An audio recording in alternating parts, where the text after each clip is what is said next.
play. Because it Okay, sounded so the same. Yes. Dominic. His touch sounded the same, and it's so beautiful. Wow. You know? Dominic So has done I'm quite very a bit. honored to meet Diana for the first Most time of the songs. Wow. in person, and thank you for the music. Such an honor, though. It's just interesting when when you meet someone in person. I always say this, that yes, you get messages, people type, but when you can put a face to a story and a message, thank you. This is what gets us to do what we do every time. So thank you, and God bless And you coming from for allowing, I know, and for allowing yourself to be blessed by a song like that. Beautiful. Thank you. Beautiful. Thank you so much. Kwame. No, I appreciate Uncle You Ken's also have a testimony. Oh, no, really. so I much. just probably it may be Uncle Ken's testimony. Actually. You also have a testimony. No, I say maybe Uncle Ken's testimony. I just wanted to ask for clarification. You know, when he was speaking, he said, and I quote, "A son of mine walked into the room." You know, as a linguist, I'm wondering his use of that phrase. Does that connote that he's blessed with many sons, some Yes. of them unbeknown to him?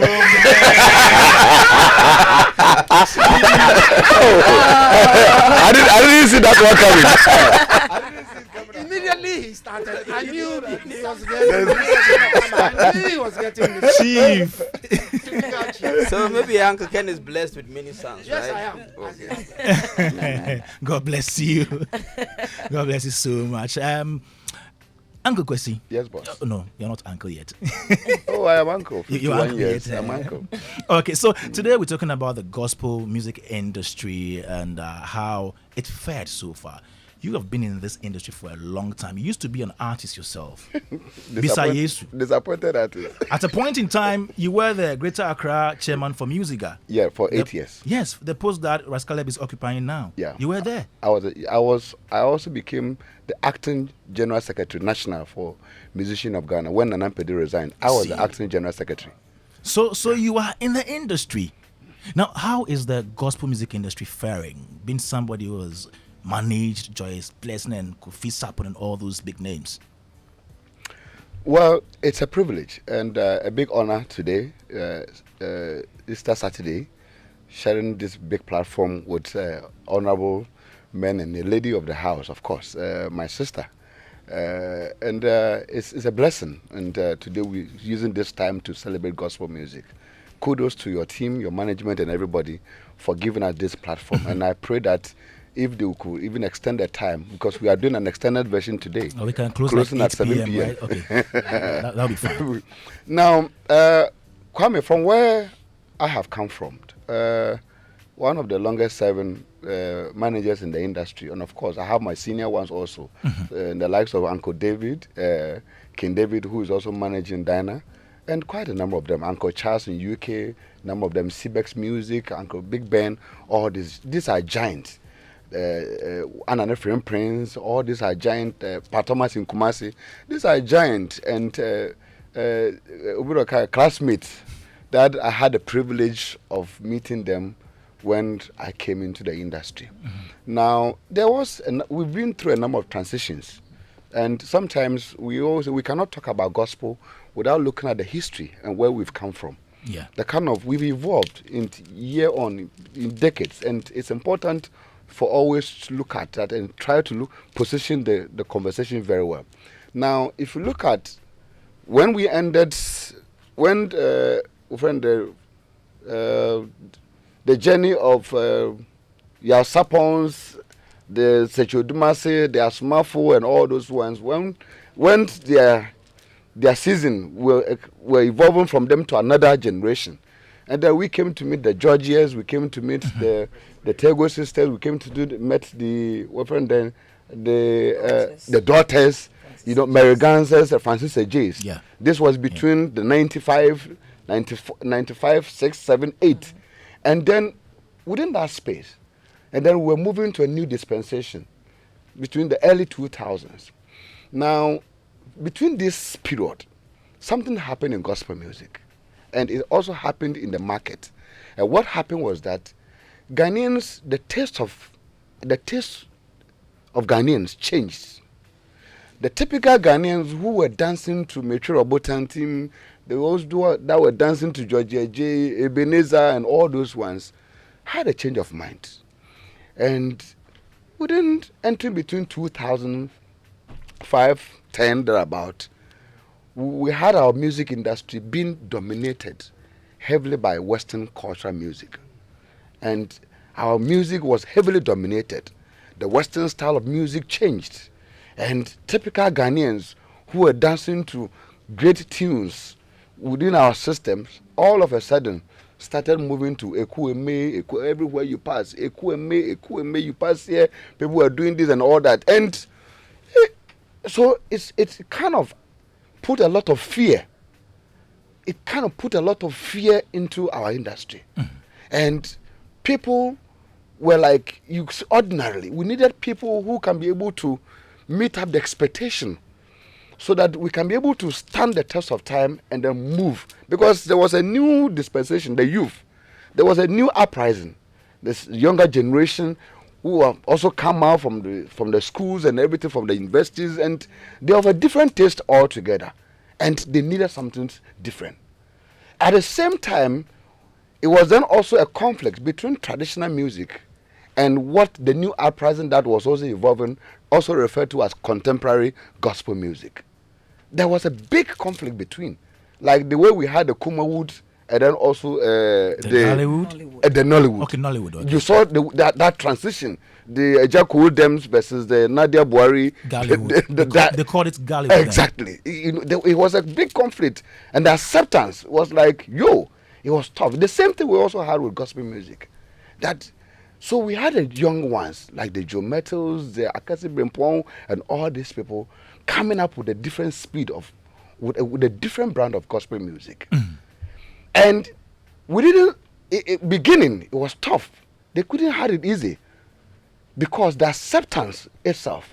And I, for one time, witnessed performances. They come on stage and they perform, and people were like, and everything. To the point, sometimes they were even ridiculed in some instances. They stood on their feet, and then they were able to come up and then put themselves into that system. And that allow all of us to transition to where we are with gospel music today. So today, if we are talking about gospel music, it's important for us to really look at this from the Daninettes and all this one that took the mantle of trying to spearhead the new form of gospel music, the contemporary version of it, and then trying to repackage it for the acceptance of the Ghanaian gospel mass market. Great. And that is what we have today evolved. And you could see that today, the Diners, the Joes, the Akasi, and all these people, today, they have, because they were the pace setters of it, they've tried to hold it. And today, as we're talking now, gospel music now, the kind of import, the kind of domination we are having with this foreign gospel, that seems to overtaking all of us and dominating our airwaves from radio, television, everywhere. Today we've had the likes of Diners, the Jews, and all these individuals, the Celeste Donkos, all of them holding the fort. And today, Sinaj and all these people, when they come, they need to bow and salute the effort of what our gospel musicians are doing today, because we've had great content, great products, and great ministers and minstrels who have put themselves together, who have been able to stand firm and defend the new form of gospel music that is blessing the church and its meaning and its we've people. made progress. We made a lot of progress. Thank you very much. And it's very important and it's important and well commendable for us to celebrate the works of these wonderful Ghanaian gospel artists and the kind of exploit. To this afternoon, you saw Perez. He was here. Yeah, he was. And you saw the kind of music. And we've had new ones, Scott Evans. Look at the Wabna. Look at all this one. Look at Kofi Sapon. All of them, new kind of things. And whatever they are producing is just meeting the demand of the new dawn of the Christendom and what people are expecting. Fantastic. And it's exciting. And wherever we are, we need to celebrate them for the kind of effort they put into this for us to be able to stand firm where we are today. Well said, Kwesi Ernest, artist manager. Now, let's go straight to the phone lines where we have Edwin Dadzie, who is a gospel artist and also a reverend minister. He's a full-time worship leader at the Christ Temple of the ICGC. Let me speak to him now and have a chat with him. Yes, so good afternoon. Good afternoon, Kwame. How are you doing this afternoon? Good. We are well. Great. Happy Easter. Thank you.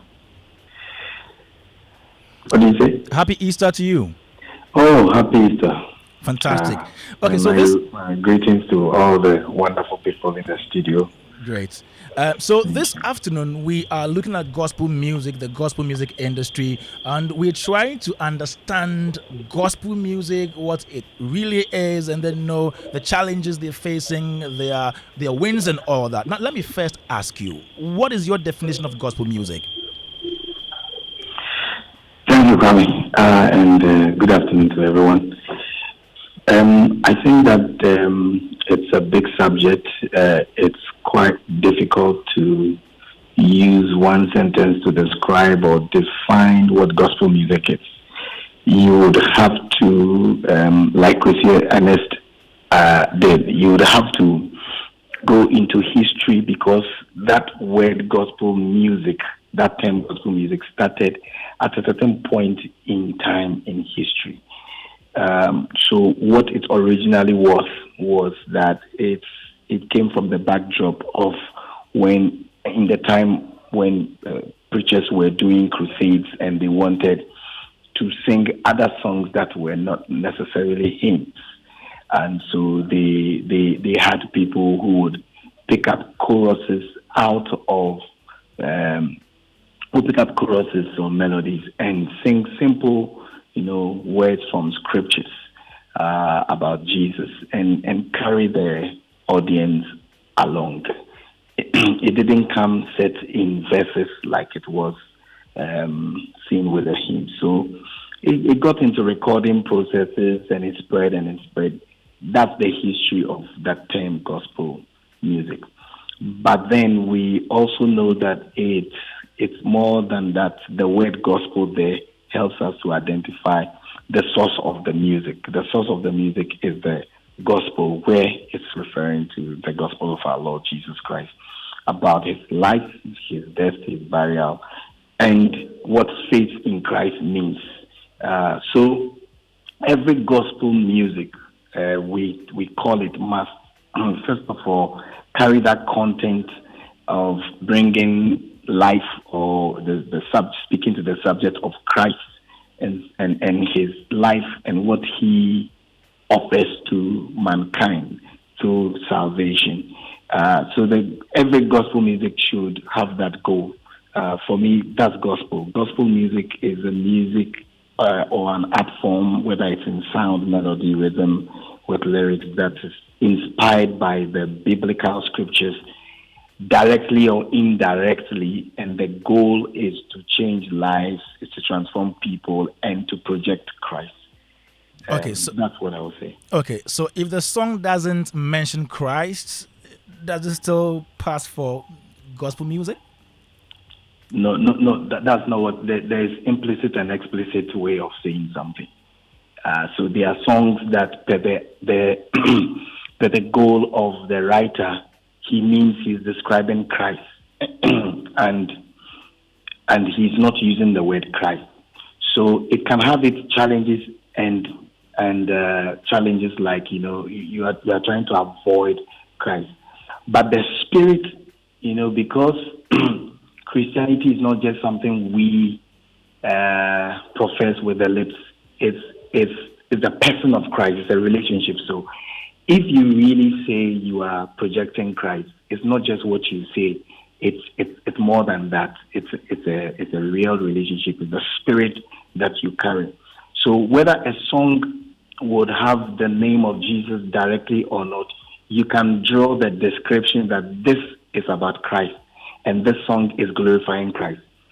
If the person did not even want to mention Christ, like others would call it crossover songs, where people want to avoid Christ in order to reach out, seeker sensitive songs, and you can tell that this song is not for Christ or not glorifying Christ, you can also tell that from the goal of the musician, he's rather avoiding that bit. So it can be that it's a gospel song, it has the name of Jesus there, or it honors Christ. So you can mention a lot of our tree songs that does not mention Christ, but for example, Ufata se uji, ayi, Ufata se uji, ayi, it doesn't have the name of Jesus in there or God, but we know that it's talking about God. Yeah. Does the composer matter in this? Do you describe gospel music by who composes it? No, not at all. Not at all. It's because you can't limit that to it. Yes, please. So if a non-Christian composes a gospel song, will it be considered as such? You see, it's like the non-Christian, before you call the person a Christian, the person was a non-Christian, the person was a sinner. All of us, Muslim, Islam, Krishna, whatever you are, created by God. If you are weak believers, the Bible teaches us that all of us are created by God, but you become a child of God when you believe in Christ. So the point is that there is a point where you begin to call on God to receive salvation. So at that point, if you are not a Christian and you are calling on God, you are looking for help. You're expressing it, but you are not. So the problem with these kind of things we see is when a person is not a Christian and he's trying to say that his song is gospel.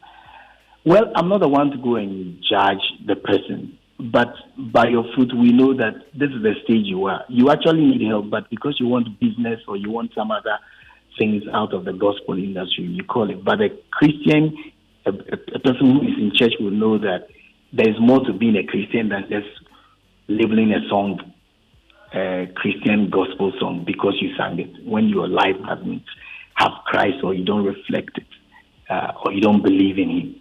Yes.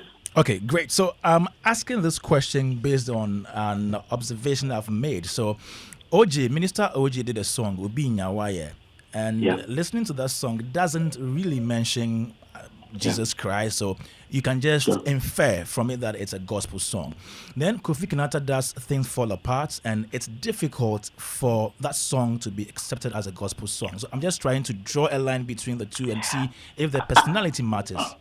I think here in our country we are limited by this dichotomy of trying to put people in either gospel or something. Somebody's trying to cross that. So for example, if we go to some award schemes, why do we want to say that Akese's song, which is reggae, is gospel? That you call some other secular song, which is also reggae, as hip life. You don't call it secular. You get a point. So it worries the definitions. It's an identity thing. Obi Nyawaye is not non-Christian. Because he didn't mention Jesus doesn't mean that he, the person who sang it, is not Christian. No, the song is not Christian. Because when you talk about Christianity, it doesn't exempt your daily life. It is actually living, even if you are playing football, unto whom do you play? Do you have God in mind that the way I'm doing this and how I'm doing it because I'm mindful that He gave it to me and I honor Him with it. So I play football, but in my football, I don't cut corners. I don't insult. I don't do that because I do that for Christ. I live for Christ. Then it's not just football. It's that I play football, but I do it with the motive that I honor God in all that I do. So that's my answer to it. Okay, so I have with me here in the studio a veteran broadcaster, Ken Addy, and he has a question. Yes, he has a question for you. Uncle Ken. Happy Easter, sir. Yes, my boss. Did I hear you right? Yeah. Say that non-Christians are sinners? Oh, okay. So the show is not about that. But I heard. I can heard say something. that from what my Bible teaches me, that there is only way to God. I mean, Jesus is the way, the truth, and the life. That's what I believe in. I believe it with all my heart, that everyone who is not saved by Jesus is outside the Father's, household and needs to be saved. And so if we want to go on that tangent, we might have some time to go into some Bible studies to know that this is how come we derive at how God created man, how God lost man through sin, and how he redeemed man through one man, Jesus Christ, who is the last Adam, and anyone who believes in him is saved. Without Jesus, no other man, no one is saved outside him. That's what I believe in. Okay, that's fine. So would you accept a non-Christian who comes up with a song that has Christian attributes? When you say would I accept, please can you explain the I'm word saying accept that for me? How do you want me to accept the person? Should Christians accept a non-Christian who propagates the gospel to us in a song? That's what Uncle Ken. So when you say accept, I would wish that you explain, because when you say accept, embrace, it means embrace, if embrace. you say, can we relate? Can we listen to? Can we eat with? Yeah, that's fine. Yeah, okay. Yes. I'm happy. Yes, but not to say that when an unbeliever does a song, it qualifies him to be a Christian.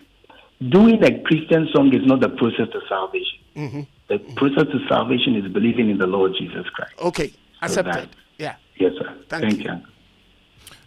Pastor Edwin. Boss. Is it right for a gospel artist to feature a secular artist in a song?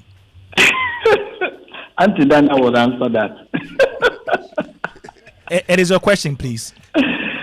Oh, my God. You know, sometimes I think that we don't have to moralize everything when you say right or wrong. Kwame Dadzie, if you were my friend from childhood, you see, but maybe I've been talking to you several times about Jesus, you've never bought into it, but you are still a friend of mine. We go a long way. And you say I should come and do a song for you. You are doing some secular stuff. I might consider the friendship and say, well, I will do it. But the other side too is that I might say that, will this help you? Will this endorse you thinking you can keep going on with what you are doing or not?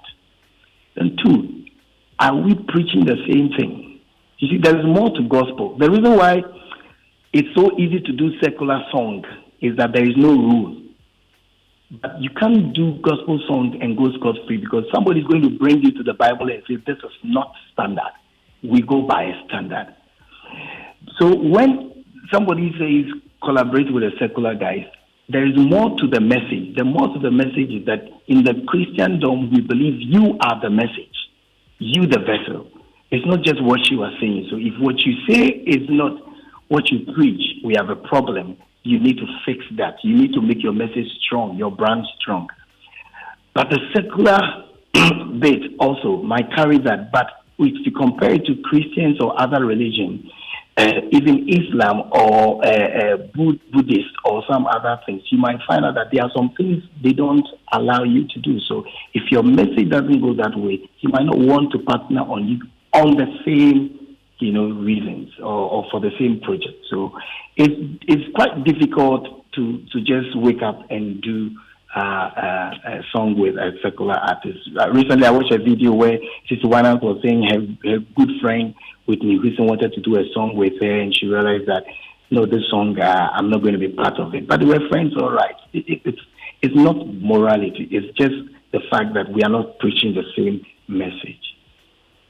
All right, so you please stay on for us. I want to come here and pick the thoughts of my honorable panel members before we continue. Let me speak to Auntie Dinah on this one. You are the gospel musician here. I remember when Tasha Cobb did a song with Nicki Minaj and all the controversy surrounding that and everything. Now, Pastor Edwin has spoken about this whole collaboration thing.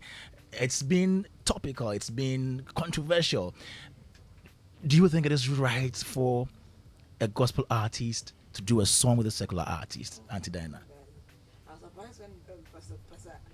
That said come to me, and you know this is a topic I don't like to talk about, because I know the motive behind these questions when you ask them, and you know you can never get me there, because there's a statement that you're getting me to basically say, Mr. Dadzie, you will not get that from me today. Do you intend to collaborate with a secular artist? My answer has been the same. Okay. It's not something we've even thought about. Okay. Do you see what I mean? It's not something we've thought about. It's I know it's a very it's a topic that has a lot of ears wanting to hear, for reasons best known to everyone, and we'll let it stay there. But we're happy to let it stay there until somebody wants to bring it to the table, and we'll let the person talk about it. I love the collaboration you did with Kofi Kinata on that Enterprise Live thing. If Kofi comes up with a concept, a song, and says, Auntie Diana, there you go again, trying to bring your you're a good media guy. You're a very good media guy. I went with Kofi on a project that was business, and also a project that I believed in, that was a common grounds for us, and I was happy to do that. We all sit on the same planes to travel around. We don't ask who's a Christian or who's a Muslim, and so if sitting on that plane is not going to kill anybody, and we are going to a destination, we have the same goal on that issue, I'm happy to do that. If it's going to be controversial, I would want it to be on that table, think about it, and then answer that question. I'm not surprised by your answer. I know you. Yeah, Kwame. You are an artist manager. Yeah. You've listened to Pastor Edwin, listened to Auntie Diana, yeah, and you heard the question that Uncle Ken also asked Pastor Edwin. Your take on all this? Yeah. This question is very dicey. Very, very tricky and dicey as well. And you have to answer it with with carefulness. Now, Uncle Ken, the essence and the primary function of every gospel song is actually to win souls to Christ. Propagate the gospel. Propagate the gospel. The primary function of every song, we all go to the studio, whatever we record, we pray that very, very important. That is the reason for every gospel. That's the reason for the gospel, to change lives. The good news. The entire work of Jesus Christ on the earth was actually coming to save mankind. And so if you look at his work on earth, he was going to places, dining with sinners, hardcore criminals, dining with them, trying to get them to understand the concepts of the kingdom, for them to accept it. So sometimes I find it very tough when we come to the junction and where we say that gospel artist, you cannot do a song with a secular artist. The first question I ask is that, who defines who is a secular person? And who defines who is a sinner? Because we've tried to make it look like there's a line. As you draw a line. Is there no line? We've made it look like there's a line. And that this person is in the world, and this person is in heaven. Is it not reality? It's not, for me personally, because you know why? When I was recording Kofi Sapon, the days of our early recordings, I had the privilege that when we record the songs, the album, myself and Kofi Sapon, we will go to a prayer camp called Edumfa. It's on the central region, Cape Coast Road. Yeah. Sometimes we go there for like 4 days, 5 days. You know, the church, you have to go around, pray, and then you be going around and be praying. And so one day, in the queue of all of us going around praying for something good to happen, then I saw Kojentri also in the queue. going around praying. And it caught my attention. I said, could you actually record secular music, as we say? About her life. It's a secular music. It's a secular artist. So what is a secular artist doing at a Dumfa prayer camp? What is he doing here? Because here is supposed to be the people, the unquote gospel. So from that day, my perception about this question changed. That it is, we don't need to define that. We need, it's high time we try to remove that barrier to allow people to be able to be part of the Christ and the kingdom. Because I can tell you on authority that if we are not careful, we may be thinking we are singing to a community, and then the people who are actually supposed to be the beneficiaries, and for us to win them, we may be losing that point. And it may look like all our gatherings, gathering of saints. But meanwhile, we have a potential, we have a reason to sing the gospel, to win souls to Christ. That is the mission to which God has made all of us. So if me, personally, as an artist manager, if my artist wants to collaborate with a secular artist, the only thing that I will require the person to do is to run a proper background check of the individual in question. We may have to run a proper background check. What do you check? I check on a number of things. And I check behavioral, because not all the secular artists we have in Ghana come to the public and smoke weed, exhibiting cigarette, What things do you check specifically? That's what he's telling me. I check their moral lifestyle, the personality of the person. Can I say something? Auntie Diana. So when you go to a hospital, you have doctors, you have nurses, you have cleaners in the hospital. Good. You actually have cleaners who work in the theater. True. And when the doctors are done, even when the doctors are operating on patients, they are there to a point when the doctor is not there and somebody is dying. They've seen it so many times. If pushing comes to shove, they can carry out an operation. Does that give them the chance, or can we call them doctors? They are paramedics. They are not paramedics. They are cleaners. They can do it. But you would ask their certificate. It doesn't stop you from working with them in the same environment. And so that's what you've gone round and you've come back to. I will check your morale. I will check what you do. I will check your message. You will work with Kwejentri because you met him at a Dumfa praying. You have done his background check. For somebody to qualify to be a surgeon, needs to go to school, get the certificate, and come and practice as a surgeon. And so if you want to be and say, I'm teaching somebody how to be a surgeon, you have to be a surgeon. You have to be a doctor. Or if the surgeon needs to learn how to suture, somebody has to teach them how to suture. The fact that you've seen him do, or you work in the same environment, doesn't allow you to hand over somebody's life to him to suture.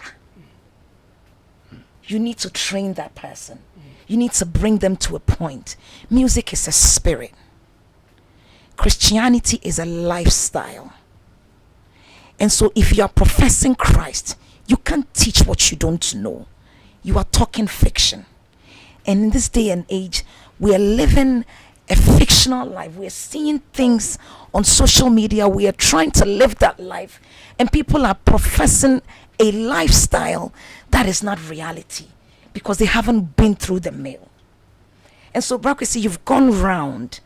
But after you went round, you have come back to say that you will check the person's morals.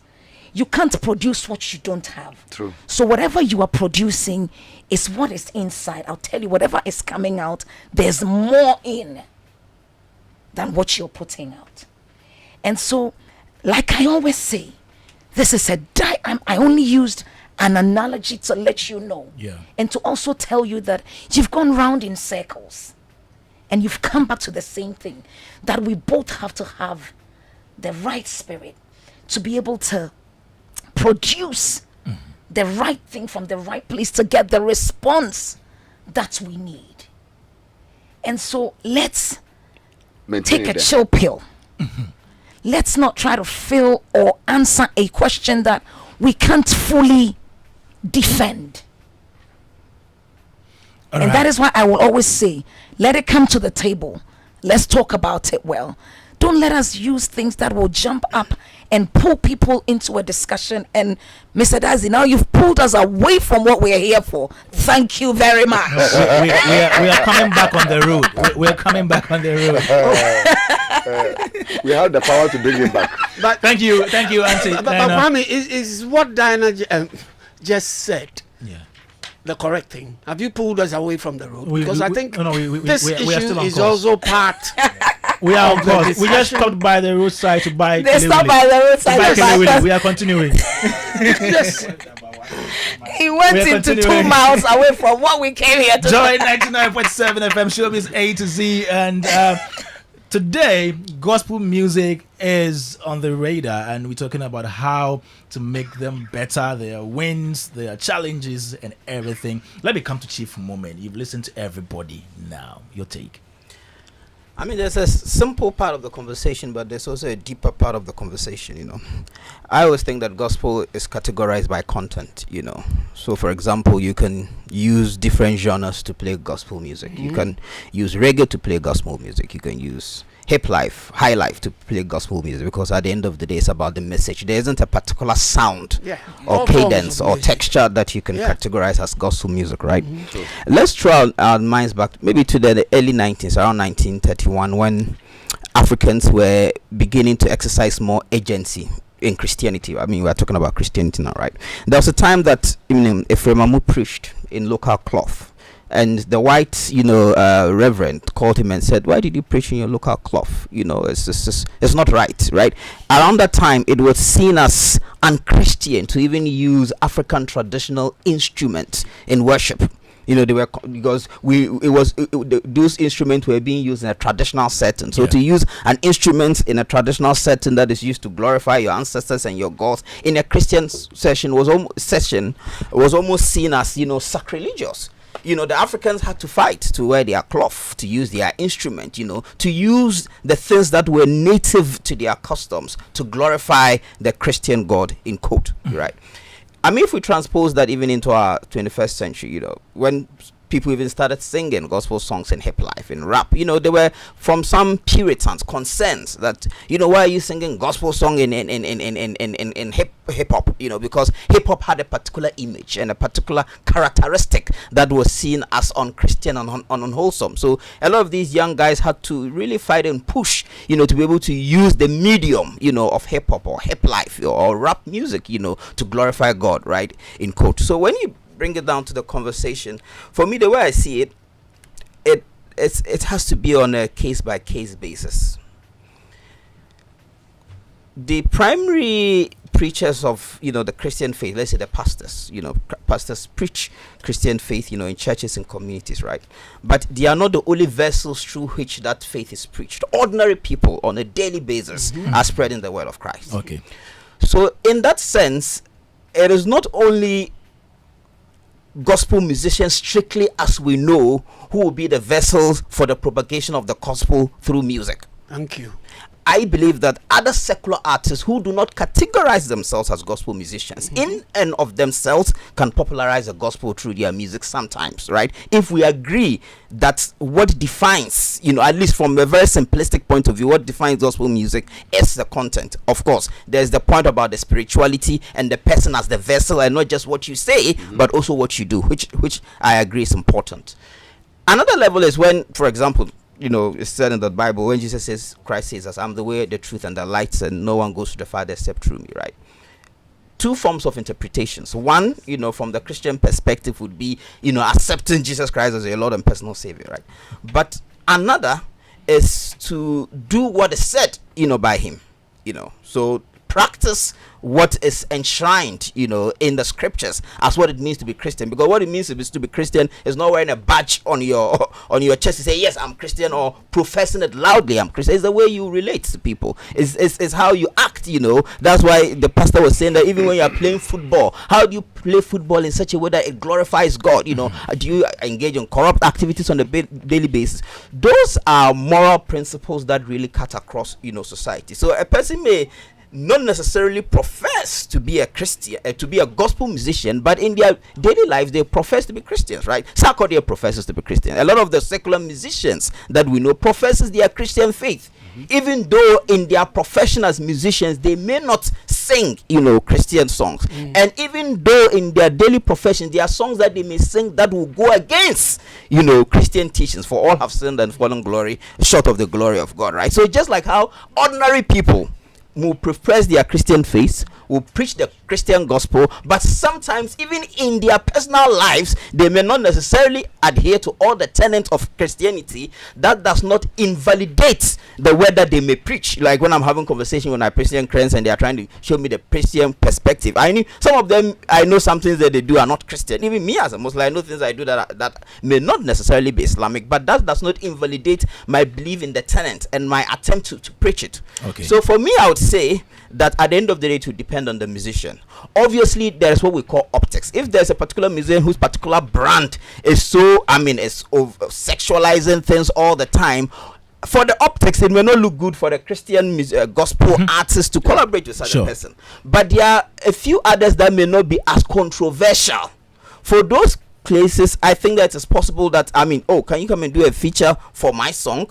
For example, a Christian may sing a song, can you come and put a rap verse? So far as the rap verse does not in its content go against the tenets of the gospel, but actually enhances it, I think that at the end of the day, it shouldn't be sacrilegious for a gospel artist to feature, a secular artist in quote, but it must be on a case-by-case basis and what the artist is comfortable with. Even among artists themselves, secular artists themselves, it's not every secular artist that consistently collaborates among themselves. At the end of the day, they all have to make decisions. Okay, I don't like this person's vibe, this person's style is not in so you have to make those decisions. But as a matter of principle, I don't think that it is sacrilegious for a Christian artist to feature a secular and Uncle Ken, before I come to you, let me also say that we have on Zoom Obi Nate, who is a gospel presenter, and also Kofi Donko, who is artist manager of Celestine Donko. They are online now. You can send in your messages now. 055 111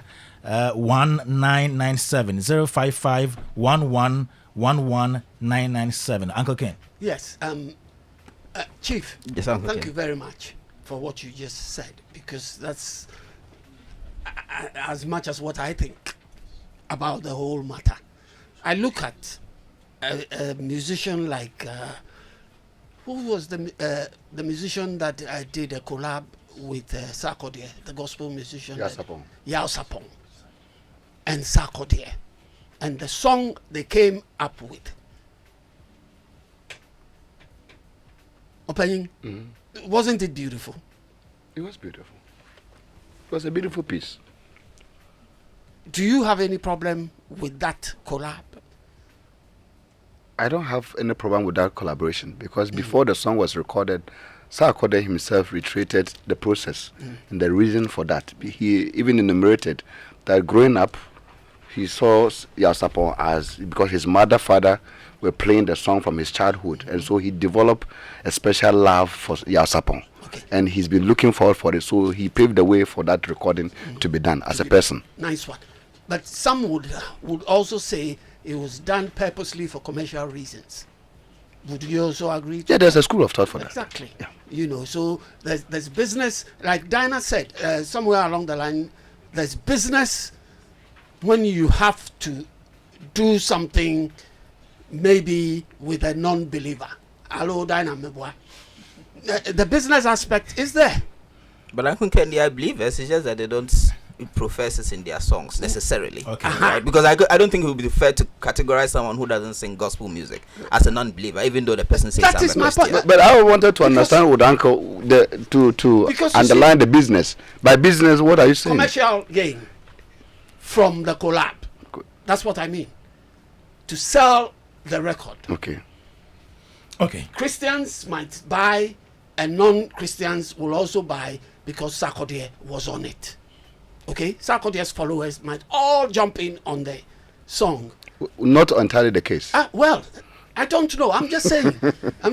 And then I take somebody. To know how much sales they make. Yes. Not entirely the case. Yeah, maybe it was not even a Not business entirely the venture. case. Well, Just Yeah. I don't know. Yeah. I'm saying Yeah. it was done. Yeah. It was done. Yeah. And I look at somebody like Amachi Dede. Amachi Dede is not a known Christian proponent per se. Okay. He might be. I don't know where he worships or what his faith is. But his Sufre Minyame song that he came up with years ago propagated the gospel. Wouldn't you say so? As well as Kwame be Kwame. Kwame.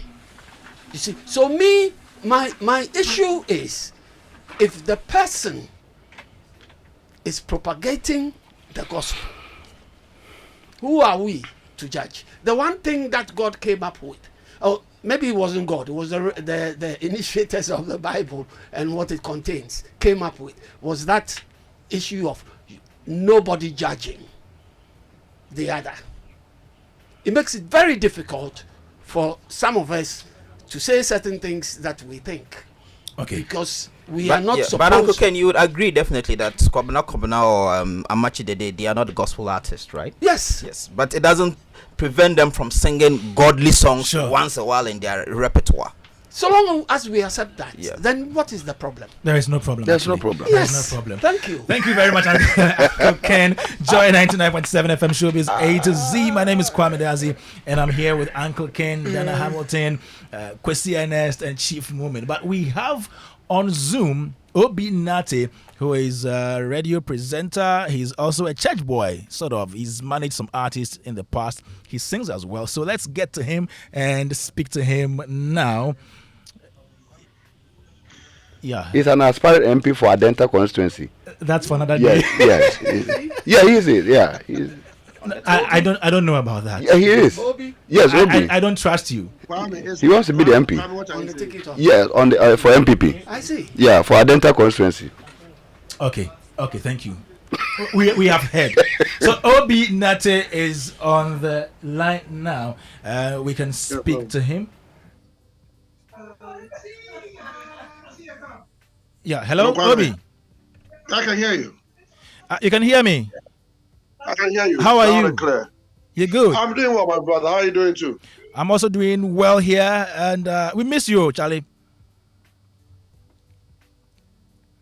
Hello, Obi. Hello. Hello, Obi. Kwame, can you hear me? Yeah, I can now hear you. Can you hear me? Yeah, I can hear you clearly. Uncle Great. Ken, I see Uncle Ken in there. No more. Okay. That's okay. Now we're looking at the gospel music ministry, and you've been Okay. somebody who plays gospel music. You are in the church. You deal with gospel ministers and all that. Yeah. How would you assess the church's contribution to gospel music? Thank you, Kwame. Greetings to Uncle Ken, Diana, and the rest of the studio chief, and then Kwesi Ernest. Well, let me say that I think the church, they've done so well in recent times, looking at the contributions they have made within the gospel space. I must say that most of the gospel artists come out from churches. Every gospel artist, one way or the other, is associated to a church. In recent times, you see churches giving out the auditoriums. Sometimes they even support with money. In the past, you can see that when artists release albums, songs, the album launch is organized by the church supports. Not all the churches do that, but majority of them do that. And I think their investment is paying off, and they're doing so well now. I can give clear example of the Church of Pentecost, how they rally behind their members when they're involved in probably any musical competition, or they have the songs out, how they patronize them. They're doing well. ICGC, actually, most of the churches are doing. Royal House, I must commend Apostle Sam Shankra. Yes, they are all doing so well. The Keepers Chapel International, Porter City, majority of the churches are getting involved in the activities of the gospel artists, and I think for me, it's good. I'm happy. I've been one of the advocates for this, and I'm excited to see this happen. Okay, so you've mentioned the support that the church is giving gospel music, but I think a few days ago, last week, we heard that the ICGC Christ Temple has actually established a record label. We know other churches also have these record labels, about 4 of them. We have the Harvest Chapel, we have the Maker's House, the Keeper's House. Yes, they all have these. How do you think this is going to impact the gospel music industry? Well, I have always said that it's not necessarily about setting up the record labels, but it's about getting the right people to manage the record labels. It's important to know that it won't be for the pride of it that, okay, we need a record label. We've moved to the first step. Now, the second step is getting the right people to handle these record labels so that we can get the maximum impact that we have to get. The excitement is there. I think that we should sit down. I've always believed in having a holistic approach to pushing an agenda, that we should know what we want and how we can go about it. There are lots of talents and expertise within the church that we can tap into their knowledge, or even probably tap into the knowledge of how it's been done, and then we'll do it well. We've advocated for it. Now we have them. So how do we manage them well? How do we get the right people to get in there and then do what we want and get the results that we're looking for? It's not just about the record label. It's about doing what is right to get relevance within the music space. And that's what we're also asking for, or that's what we're looking forward to. The record label is the first step. Let me just say that Keepers Chapel, we had a consultation. I spoke to them personally. A group of us also met them. We spoke about it, and then we're on course with how things should be done. And I think it's good. Imagine if the Church of Pentecost is having a record label. My goodness, we're gone. ICGC, that's a good step. They'll personally tell you that I've been on their neck since I've been talking about this since like some 10, 15 years way back. And I'm excited that we have it now. Let's all rally behind the record labels. Now, you see, Kwame, let me just say this. The importance of the record label is that it will help us manage the kind of songs that we bring out there, so we don't have confusions. You see the confusion about whether you should go and do collaboration, whether you should, the kind of lyrics, all these things. If you have a Christian record label, you are guided, like the Loud record label. Watch their songs, very guided, very, very guided. And I think it's good for me. It would help sanitize the system as well. There is one issue that has been raised with regards to this whole record label thing for the churches, and that is how they're able to satisfy members of the church who have the talent to sing. Don't you think that will be a problem? Well, like I've always said, so in managing a record label, I don't think it's everybody who would have the opportunity to be on the label. You'll have to prove. You either have to go through the process, if it's by trading. If you're already there, would have to sit with you and then use you or use what you have achieved to achieve more. So imagine if Diana Hanoting is an ICGC. I don't think we would have to let Diana go through the entire process of grooming. No, we're going to definitely talk to Diana as a member, pay agreement, and use it as a face of the record label. That's how record labels are built. Then we can start building them from the grassroots. So if Diana is in there, we're going to organize trainings for her and other people who aspire to do well. They learn from her with their diversity. We're able to achieve a lot. I don't think it should be a problem. Everybody would have to go on the record label. It doesn't work like that. In ICGC, I'm sure you know, we have a couple of them. We have Pastor Edwin, we have Ella, we have Nat Abe, we have Koda. We have a couple of them. And these are known faces within the gospel industry. What they can do, what we can do, is that we're going to use these faces to push up the record label. In pushing up the record label, we need to build that transition from those who aspire or want to become gospel artists. So they train them, they groom them, they nurture them, so that when these people are off the scene or are retiring or can't do anymore, the next generation will pick up and then do better. For individual gospel artists like Dana Hamilton, Celestine Donko, and co, how difficult or easy is it for them getting funding for their projects? On their personal, well, I think that I think Dana is fair. She's my sister. I can use her. I just use them as examples, but yes, and like I'm saying, I'm comfortable to use Dana as a case study. Is that okay? Yes, Obi. So like I'm saying, yeah.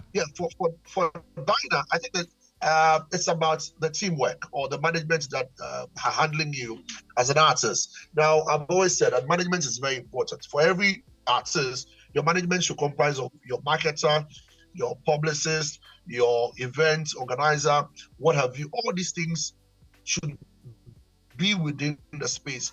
If your marketing team have the links and the ability to network with corporate Ghana, I'm sure you'll be able to get some funding. Notwithstanding, the church can also be a support, but the church will be a support once you ask for it. The church can be a support once you ask them for support. So if Dana should write to the Church of Pentecost headquarters that I'm doing A, B, C, and D, I need the church support. The church will ask, what kind of support do you want? Then they join in. The funding will come when you have a good marketing team or a good management team, and you also align with a church that believes in what you're doing, and you're serving them, and they're seeing that you are doing what you have to do. They will always come to you. The problem we have is about the corporate environment is, well, they say we don't have the numbers, and so. But I've always asked and believed that God will bless some of us within the industry, so we can also get in there. Because when you come to corporate conversations, it's who you know in there, and that's the fact. Some events who do not even deserve sponsorship get sponsorship, and gospel events don't even get zero. So it's just for God to place us at the right places, so that when we get there, we can also help the gospel industry rise up. But I think it's more on the managerial level. If the management team is solid, why not? They should be able to pull in some good finances for you to hold your event. And I've seen Dinah, I've known Dinah, and you can see the event she's holding. Corporate Ghana is responding to her. Joe Metal Corporate Ghana is responding to him. A lot more are getting some response from Corporate Ghana. Not so encouraging, but I think that they are paving the way, and that's good for us. We can do better if we also get within the space and push that agenda well. Okay, so stay on for us, and let me go to Kofi Donko, who is also an artist manager. He manages Celestine Donko. Hello, Kofi. Hello, Kofi. Yeah, Kwame. You good? Yeah, bro. I did. Great. So you are an artist manager, so you understand what it takes to invest in an artist. As a gospel artist manager, is it difficult or easy getting funding for your artist? Thank you very much, Kwame. Thank you, and good evening to everyone on the in the studio. Yeah, Kwame, can you hear me? I can hear you, Kofi. Go on. Okay. So again, to clarify, I'm just not an artist manager. My label was registered in 2010, so I've been running a record label since. Just that I have a couple of artists on the label though, and I get a lot of this kind of introduction, people introducing me just as artist manager, not knowing that it goes beyond just managing artists. And now to your question, yes, getting funding has always been an issue. Not it doesn't matter how old you've been in the space. We struggle a lot, try to raise funding for our projects, for our concerts. And it hasn't been easy at all. So which avenues do you resort to when you are in dire need of these funds for your project? Yes, we try to mobilize from within. And let me tell you something very interesting. A couple of months ago, that was I think about 6 months ago or so. I approached a finance company. I had an ongoing project with my partners were outside the country, and they were funding the projects we were doing. And this finance institution happens to be my own bank, and they see the funds coming in. And anytime these funds come in, they will ask me to prove the source of the fund. I have to send, give them the contracts and all that for them to know that it was genuine cash, not money laundering, whatever it is, to convey to get them to allow me access my cash. And at a point in time, we needed funds. We had gotten, I think, about 60% of funding, and then we needed more cash to do some other stuff. So I approached this same financial institution that have been receiving the money. We received the money through them, and I said, okay, this is the project I'm undertaking. These are my documents. I'll be glad if you, based on this and based on your understanding, if you can advance some cash to us to execute the project, and when the final tranche of payment comes in, you are able to take, because definitely it will come through the same channel, you will take your money and then give us our balance.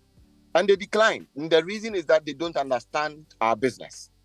And this is the challenge we have. You approach a financial institution with every document you need to prove, and they will look at it and come back to you and say, honestly, we don't have any model for your kind of business. And so it's difficult for us to advance funds to you. So if there's any challenge, I think this is one thing that we have to consider as industry people, and see how we can get corporate Ghana, how we can get the financial institutions to understand us, so that when we approach them with our proposals, they would be able to understand us better and help us.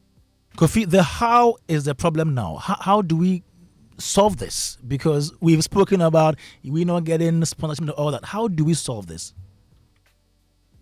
What we are doing is one of the ways we can use to solve this. Educating them, getting them to understand.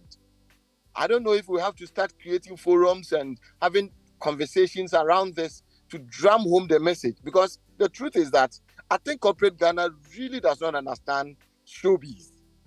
That is my understanding.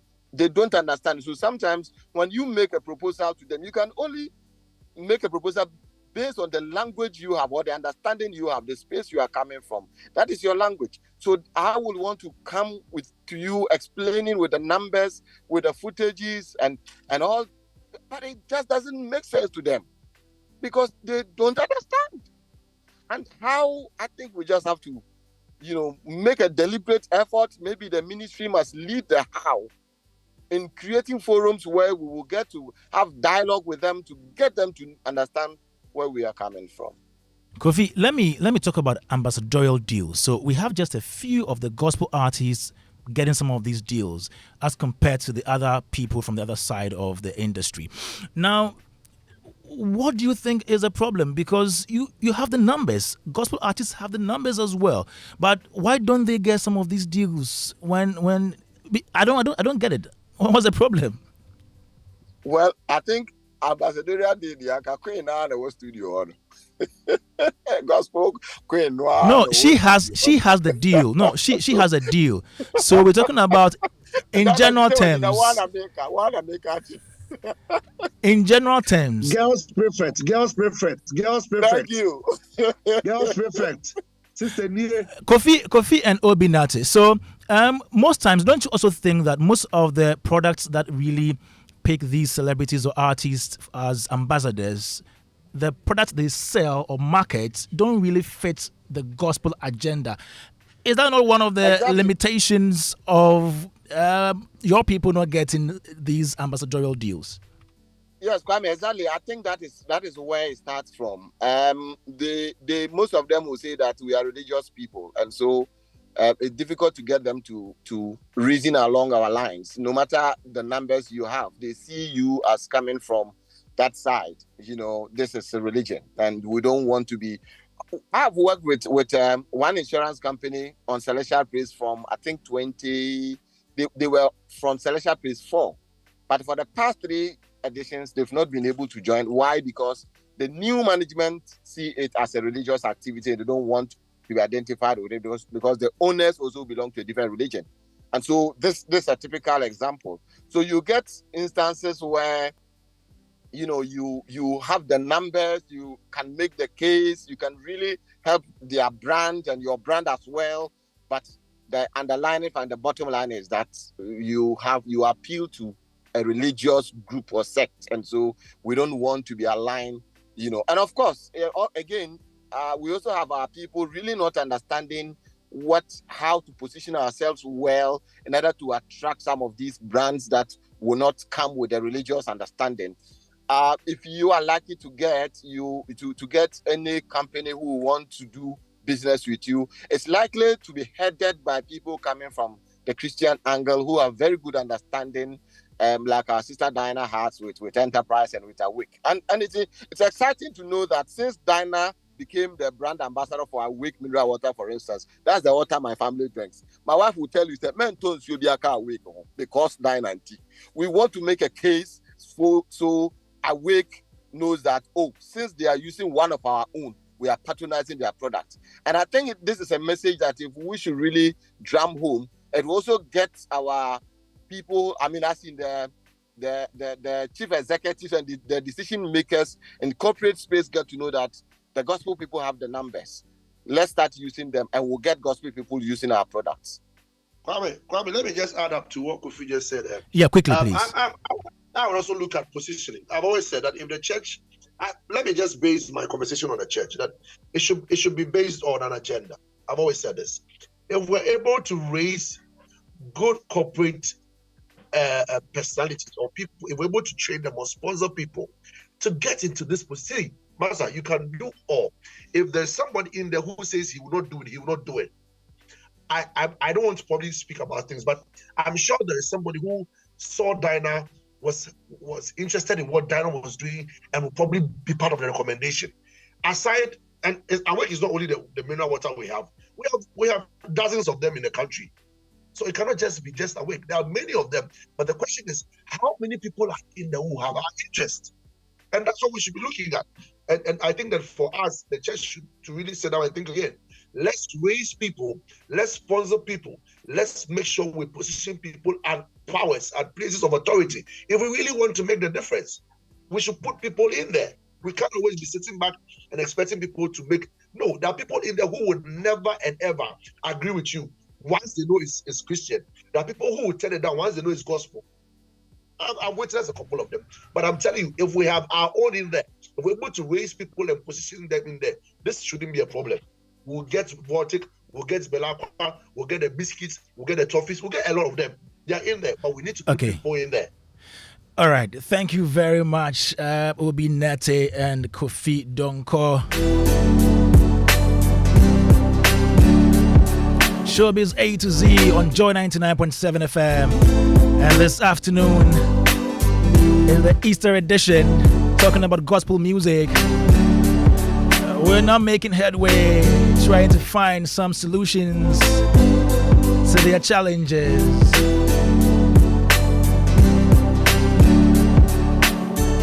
Now, the Church of Pentecost has a message for you. So, Pentecost Hour, a religious broadcast program sponsored by the Church of Pentecost, comes your way with the chairman of the Church of Pentecost, Apostle Eric Nyamiche, on Joy 99.7 FM at 1:30 p.m. every Sunday. So tune in every Sunday at 1:30 p.m. as Apostle Nyamiche brings you live transforming truth that nourishes the soul, ignites passion, and restores hope in the nations. The Church of Pentecost, we are possessing the nations for the Lord. And I could see Auntie Dana smiling.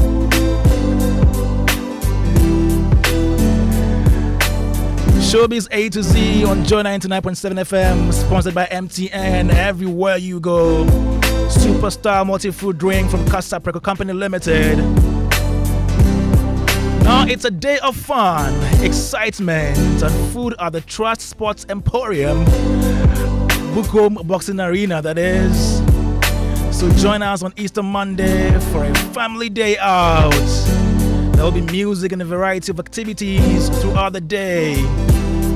And this will be for children and adults to enjoy, including face painting, bouncy castles, carnival games, basketball, table tennis, volleyball, ludo, Owari, and many more. Family of 5 package is for 80 Ghana cedis and single for 20 Ghana cedis. You can call 0599745705 or call 030-290-3568 for enquiries and reservations.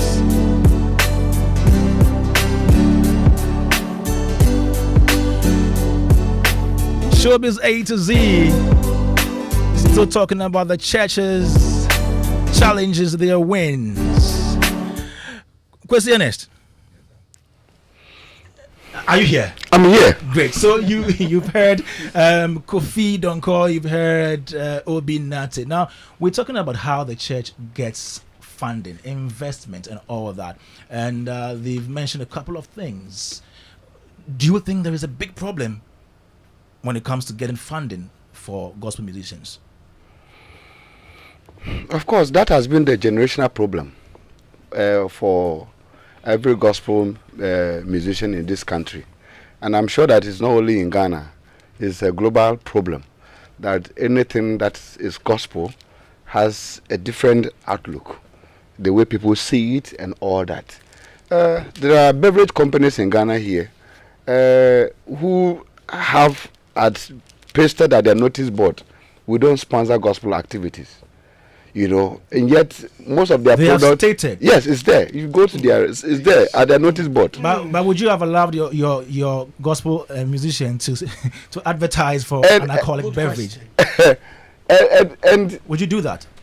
To advertise for alcoholic? Your artist, your gospel artist. Even if there wasn't any caveat, any. Oh, but how would you even ask me this question? No, I'm just asking. I mean, I'm just asking. Mama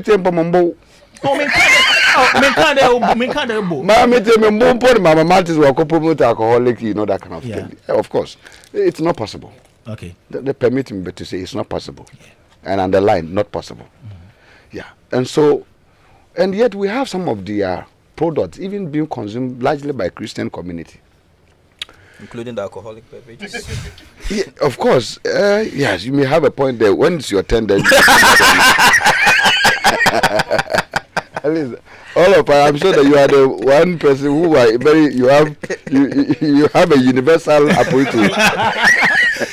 You know him now. Chief has a universal approach to some of the things, so let's allow him. And so, Kwame, the issue of investment, sponsorship, goes across all the gospel musicians in Ghana. And I keep saying that we have a lot of talent in Ghana. There are over 10,000 Dana Hamiltons in Ghana. There are over 20,000 Just Blessings across. 30,000. It will take investment to be able to bring these people out. And thankfully, things are changing now. And they are changing because the gospel musicians themselves, some of them, they've also exhibit that frontline approach, and they've challenged themselves that if you do this for me, I can also be able to give you this. I'm excited here this afternoon because today we have gospel musicians who are having platforms that are growing to the level that very soon this conversation about sponsorship is going to be a thing of the past.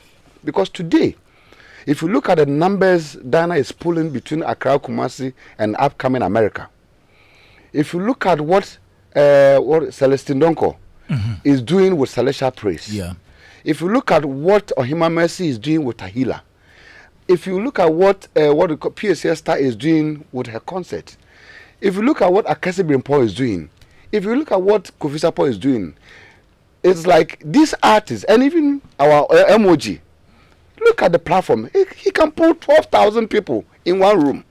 12,000 people gathered in one room. So if you're a marketing manager and you actually went to a good marketing school and you really want the best for your company to sell, and an artist who can command 12,000 people in one place comes to you and says that I want you to sponsor my program, sponsor my upcoming concert, and you look at the face of that individual and says that we can't sponsor you, then we may have to look at your certificate again, because it is either you are not serving the interest of the company, or you have a special interest which is not known by the country. Because that is the essence of marketing, is to sell, and is to sell to numbers. Because you've seen it, and these musicians, some of them started with zero sponsorship. Then Hamilton started zero at National Theatre, zero. She came to town, zero. And that is her experience today. If I see people when they are standing there, I see them, mommy, they are sending messages, and I say, Munim. You have no idea. I've seen people go, most of these artists, I've seen them going to do concerts, and they go home and virtually every little money they made at the gate, we close the show and we have to use the money to pay for the instrumentalists. The artist drives home empty-handed. This is the sacrifices some of these musicians have actually done to build this brand. And so today I'm very much excited that through this consistency and leverage, these musicians have exhibited the power, and that's important. Yeah. You can't just walk to any company and demand sponsorship. You must go with a document. You must go with the evidence that if I put this money into you, what am I getting in return? I do awards in London, and I go to company, they tell me, Mr. Ernest, if I sponsor the music awards, what am I getting in return? I want A, B, C, D, X, Y, Z. These are important factors that none of us should be emotional about. You can be religious about it. You can be, unless your father is the company owner, the CEO, then you can go and heckle your father to bring you the money. Because if your brand is not that active enough for somebody to put the money on, you don't expect the company to bring his money and then come and waste it because of John 3:16. So these are factors and things that, in as much as we are making some of this campaign and these radical approaches, it's important for us to also do a proper self-assessment. And I'm happy the kind of evidence we are getting with Awake. And you heard Kofi Donko, my brother, saying this is live testimony. And I hope Awake is listening, and even I hope they are listening. So it's important that we need to echo some of these testimonies so that it will serve as a bridge for more companies to also partake in what is happening in the body of Christ. So that it will not only seem as, oh, gospel, dear, we don't want to be associated with gospel. We don't want to be associated with religious thing. We don't want to be seen associated with that. Yeah. When we clear the argument from that, then now we come to the table of the artists. Table of men. We come to the table of what the artists and what the artists can give, so that we can actually circle the conversation to the product and the attachment. That if Joy FM sponsored Dana Hamilton, what is Joy FM getting? We should be able to look at the numbers here. Go and check the Facebook. Look at the numbers, because the people that are here, Dana that is here, when she speaks, the numbers are trickling up. This is what we are talking about, and this is important for us to cement and then be able to engrave the whole thing and circle it such that it will give confidence for investors and individuals to be able to now put money into it. The second point, before I go, okay, it's also important for us. He's not leaving. Don't mind. He's not leaving. Yeah, because I need to allow other people to speak. Oh, okay. Yeah. Okay, I'm happy. The next thing is also that we need to also look at open up on the returns from gospel music. The returns. I think one of the fear now why a lot of people are not putting money into gospel music has to do with, if I put, where am I getting my money? And so it's important for us to strategically employ the service of business people to sit down and write that if I put $100,000 into Dana Hamilton, if I put 200,000, 100,000 to Kofi Sapong, between now and December, this is what I'm getting. Because every business in Ghana here, whether you are doing farming, whether you are doing industry, you are opening a company, whatever you are doing, if you go to the bank will request of your financial plan. If I give you 2 million Ghana cedis, what is your payment plan? it's important for musicians to be able to get a proper payment plan for the trade we are in, because it's a trade. As far as we are doing commercial music, it's a trade. And it's important for us to look at this so that I go to a company and say, oh, okay, Tabinko, if give me 200,000, what do you do? I'm going to produce Kofi Sapon. $200,000. $200,000. What are you going to do with it? I'm going to produce Kofi Sapon, the next album.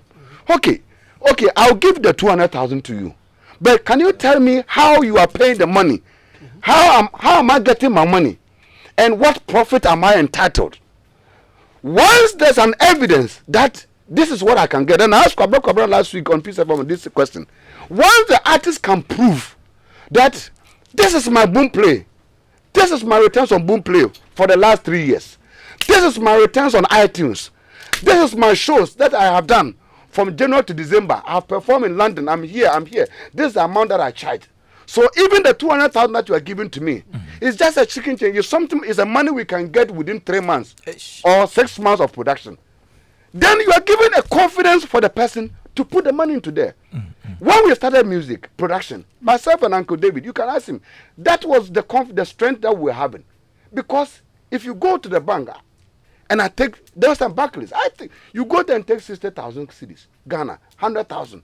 You know that if I take the artist to Kumasi and do promotion, in Kumasi you'll be there, you are selling 10,000 copies of CDs. You know that you can get your money directly physical and go and pay. Okay. So let us begin backing our actions with reality. Okay. With figures, so that it will boost the investor confidence for people to see music as a trade and a viable commercial entity to put their money in. Right. Instead of playing on only religious emotions. Auntie Dinah, I'm coming to you. you are the musician here. Right. Yes, and you've done so well with the brand and all that. Now, advise other gospel artists listening right now. How do we make gospel music more marketable? Wow, thank you. That's a good one. I think I'll just talk about what we've done and what's brought us here. When Dr. Kwesi Ernest. You are very kind. What's your song's name again? The song title? Bisayesu. Bisayesu of Bisayesu is Bisayesu. coming with your metal. Oh, okay, that's a good one. Please be back.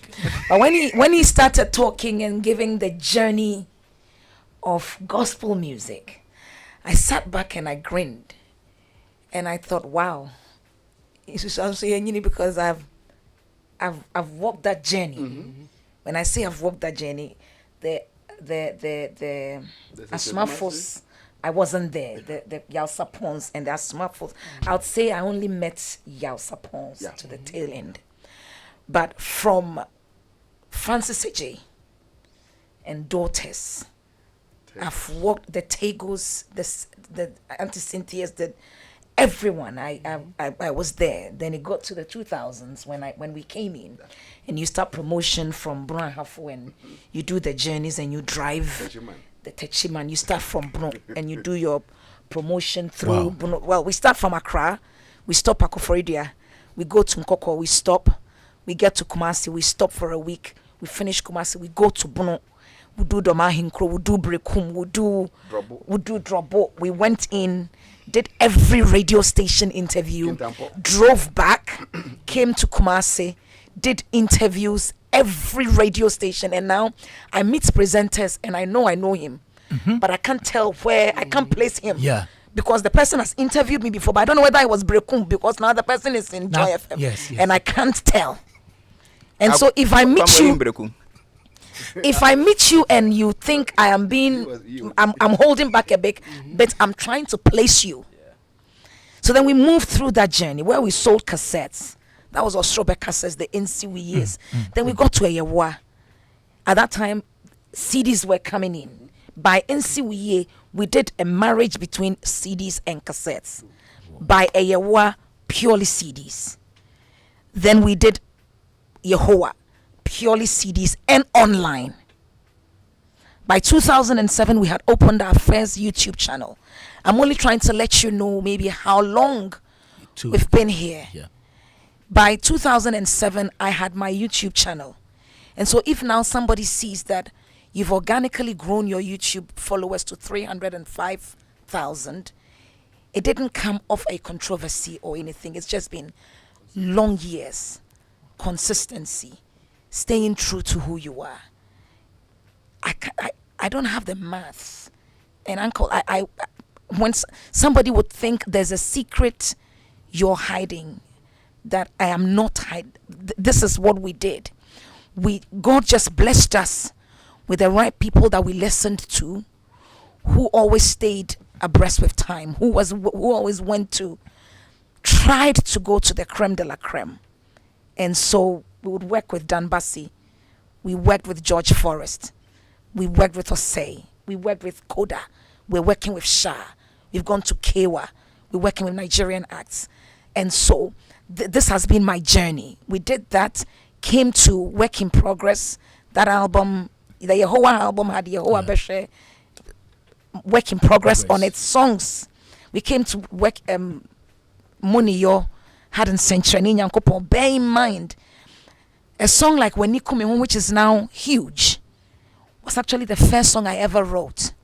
That came on my first album in 2007. Wow. And by 2020, I just, actually, when I was doing a song with Shah, I said to Shah, this is a song, an old song I have. Can we just see what we can do? Shah just went on the keys, changed the notes a bit, changed the chords a bit. Interesting. And it was on the next album as a remix, and I ministered it live on stage, and iTunes went crazy. But these are songs that we've done. We haven't changed. By the time we got to Work in Progress, online CDs, and Muniyo CDs online, since then we were doing singles, because we realized, okay, a full album wasn't getting the mileage it needed. Hence, a song like When You Come Home, getting lost at that time, all it needed was brought out as a single, and we had a new song for the market. These have come with time. Brakwesi said we came to National Theatre to do Experience with Diana Hamilton. Yeah. And we had done 2 years of Experience with Diana Hamilton in London. And at that time, my manager, Uncle Charles, would say, Auntie, let's go to Ghana. I'm like, Uncle Charles, what are we going to Ghana for? And he would tell me, Auntie, the analytics show that a high percentage of your listenership is in Ghana. And these people leaving comments are people that are hungry for what you're doing. Mm-hmm. And so let's go. It was a difficult step, but that's when the God in you comes in. So then I'll go to God and I say, Father, what do you say? If I don't hear anything, no news is good news. Or God will bring me help from a place I least expected. And we came to Ghana, started Experience, and everyone around us didn't think it was going to work. But Brakwesi would say, consistency. We'll do Experience, finished one Experience, sat on a plane to go back, literally empty-handed. Wow. Did we stop? We didn't. We carried on. One day, from nowhere, I get a call. And this is what happened. Hi, my name is, I work at Enterprise. I've struggled to get your number. I'm like, I'm not that difficult to get. I remember where I stood when the call came. Some people would have marketers go to these people and lobby. That's not what happened. No proposals. I had a call. We work with Enterprise. We want to work with you. Like they say, the rest is history. With Awake, somebody took me there to do an advert for them, to do just an endorsement for them. So we did an endorsement, and they came on to, because it was because of the Experience event that we had done and lost many years in a row, but carried on. And we endorsed Awake at that event. And by the grace of God, whatever they saw, agreed to come on to make me a brand ambassador. Wow. And we're here. Then I had Property call me, Property Electronics. We deal in fridges and air conditioners and that. And they called. What did we do? We stayed true to God. We stayed true to what we want to do and what God had mandated us to do. We prayed. We didn't get discouraged. Did we fail or did we lose at a point? Yes. Were we disappointed? The human in you will be disappointed. But the joy of seeing people being blessed made us carry on. And we're here. Are we there yet? No, we are not. Because Bible says no eye has seen, no ear has heard, neither has it come into the thoughts of men what God has in store for us. And so to anybody out there who's people will need somebody to go and, because when I say God is a lawyer in that courtroom, somebody had to see what we're doing to say, let's go ask her. So you might not have a marketer, but God has a way of putting a marketer in that meeting in your favor. But there's also somebody who can physically go and talk on your behalf. If that person is available, please, you know the artist, you know what they can do. I also want to thank God that when these people took me on, by the grace of God, they're seeing the returns, like Brakwesi is saying. Yeah. That last 2 years and just this year, I'd experienced, Awake would always give us a quota of water that we need for Accra and Kumasi. Their products, because they sell products on the night, they finished their product and came for our Kumasi quota so they could sell on the night on site in the auditorium in Accra. If this is not God, I don't know. Wow. You see, Kwame, Uncle Ken. I have enjoyed listening to her journey. Yeah. As she's just enumerated. And I just have a few questions to pose. Awake, for instance. What company produces Awake? Casapreco. Casapreco. Okay? Yeah. Now, what is Casapreco known for, generally, in Ghana? Alcoholic beverage. Alcoholic Kwame, beverage. you said it. Say it loud. Like you say yourself. Say it loud. Yeah, What- they also produce other things like the Superstar multi-fruit drink. But It's produced Storm energy Storms, drinks. yeah. Yeah, but basically, yeah. what are they known for? Alcoholic beverage. They're products. known Yeah. for beverages. Yes, alcoholic beverages. But they have this particular product, which is Awake. And Awake, as far as I know, has always been a word that is Christian. Yes. Okay? Yeah. Yeah, Awake has always been a word that is Christian. With there was a popular journal. Journal by the Jehovah Witness. Thank you. That was named Awake. So when you mention Awake, obviously, because as soon as Casapreco produced that water, it became very popular in Christian circles. Do you understand what I'm saying? So I'm not surprised that Casapreco saw Dinah's works and said, no, we want to associate with you. Yeah. Because Dinah's works do not only appeal to Christians, if I may say so. Dinah's works, her music is loved by people outside the Christian fraternity. That's true, yeah. Would you agree to That's that? true. Yes. That's the aim. Yeah, that's her aim. To win souls. Yeah.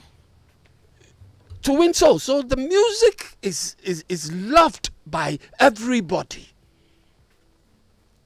Enterprise Insurance. Enterprise Insurance is not a Christian entity, is it? It's not, I'm saying, it's not classified as a Christian entity. It's a corporate entity. It's a corporate entity open to all. Diverse, beliefs. And they see you and they know that Dinah's works appeal to everybody. So why don't we bring Dinah on board?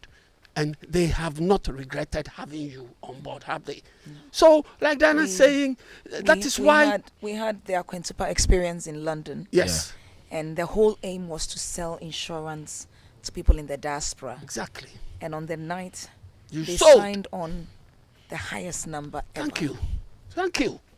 Thank you. So, I've always been worried why there has been, Chief, why has there been this thing about gospel and secular that we've had in this country for some time. At a particular stage, the gospel musicians or the table of men people are a problem. Do you remember? Uncle Ken, table of men will come there. We'll come there. Yeah, just some because Kwesi is here. Yes, we come and there. we Later. had a show in this studio once upon a time to discuss the activities of the table of men. Because did you remember? I remember. Yes. And at that time, you people had a certain mindset about being in cahoots with the secular world. Okay. Which is gradually changing because of time. I want us to talk about the investment, then we come back later. No, but it's all to do with the investment. We'll come back to it. If not, if Kwesi starts talking, we'll stop at a junction, won't we? so I am let's happy. conclude with Yes, the I am investment, happy and we come back to it. Yeah. that things are opening up. Good. For the gospel people, and they themselves are also embracing stuff from people who are not known Christians, because that's the way to live. Yeah. All right. Thank you very much, Uncle Ken. The Showbiz A to Z Joy 99.7 FM. Let's take a breather. You know, I love this song. My Meditation, Dana Hamilton.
The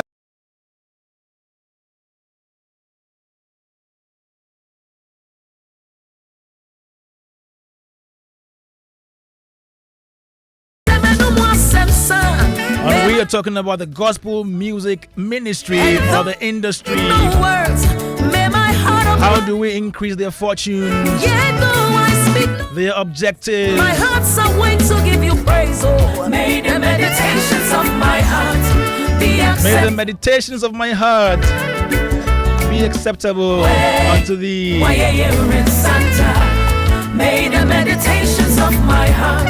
If you have anything to say about all that we've said so far, do send us a message 055 11 11997. Show sponsored by MTN everywhere you go. Superstar multi-fruit drink from Casa Africa Company Limited. The meditations of my heart.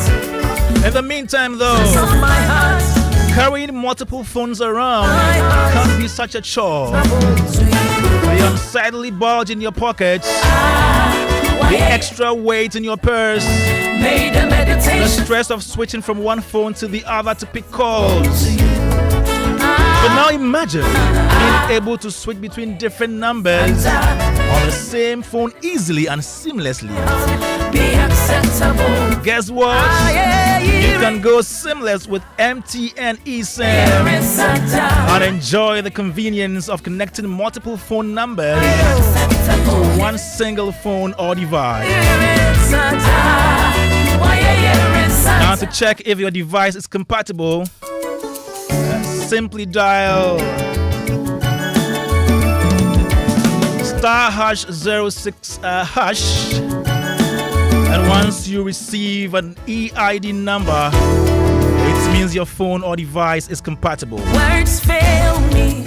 Now this is what you can do, or you should do. Say thank you. Simply download my MTN app today to request for your MTN eSIM and enjoy the sweet, seamless life everywhere you go. What more can I do that you haven't seen? 25 minutes, part 5. Showbiz A to Z on Joy 99.7 FM. Still on the gospel conversation. And Chief Moomin. Kwame. Interesting discussions and points being made by Dr. Ernest. Investment. But the more I listen, gospel music, more I listen to them, the more I realize that the challenges that the gospel music industry face is not different from.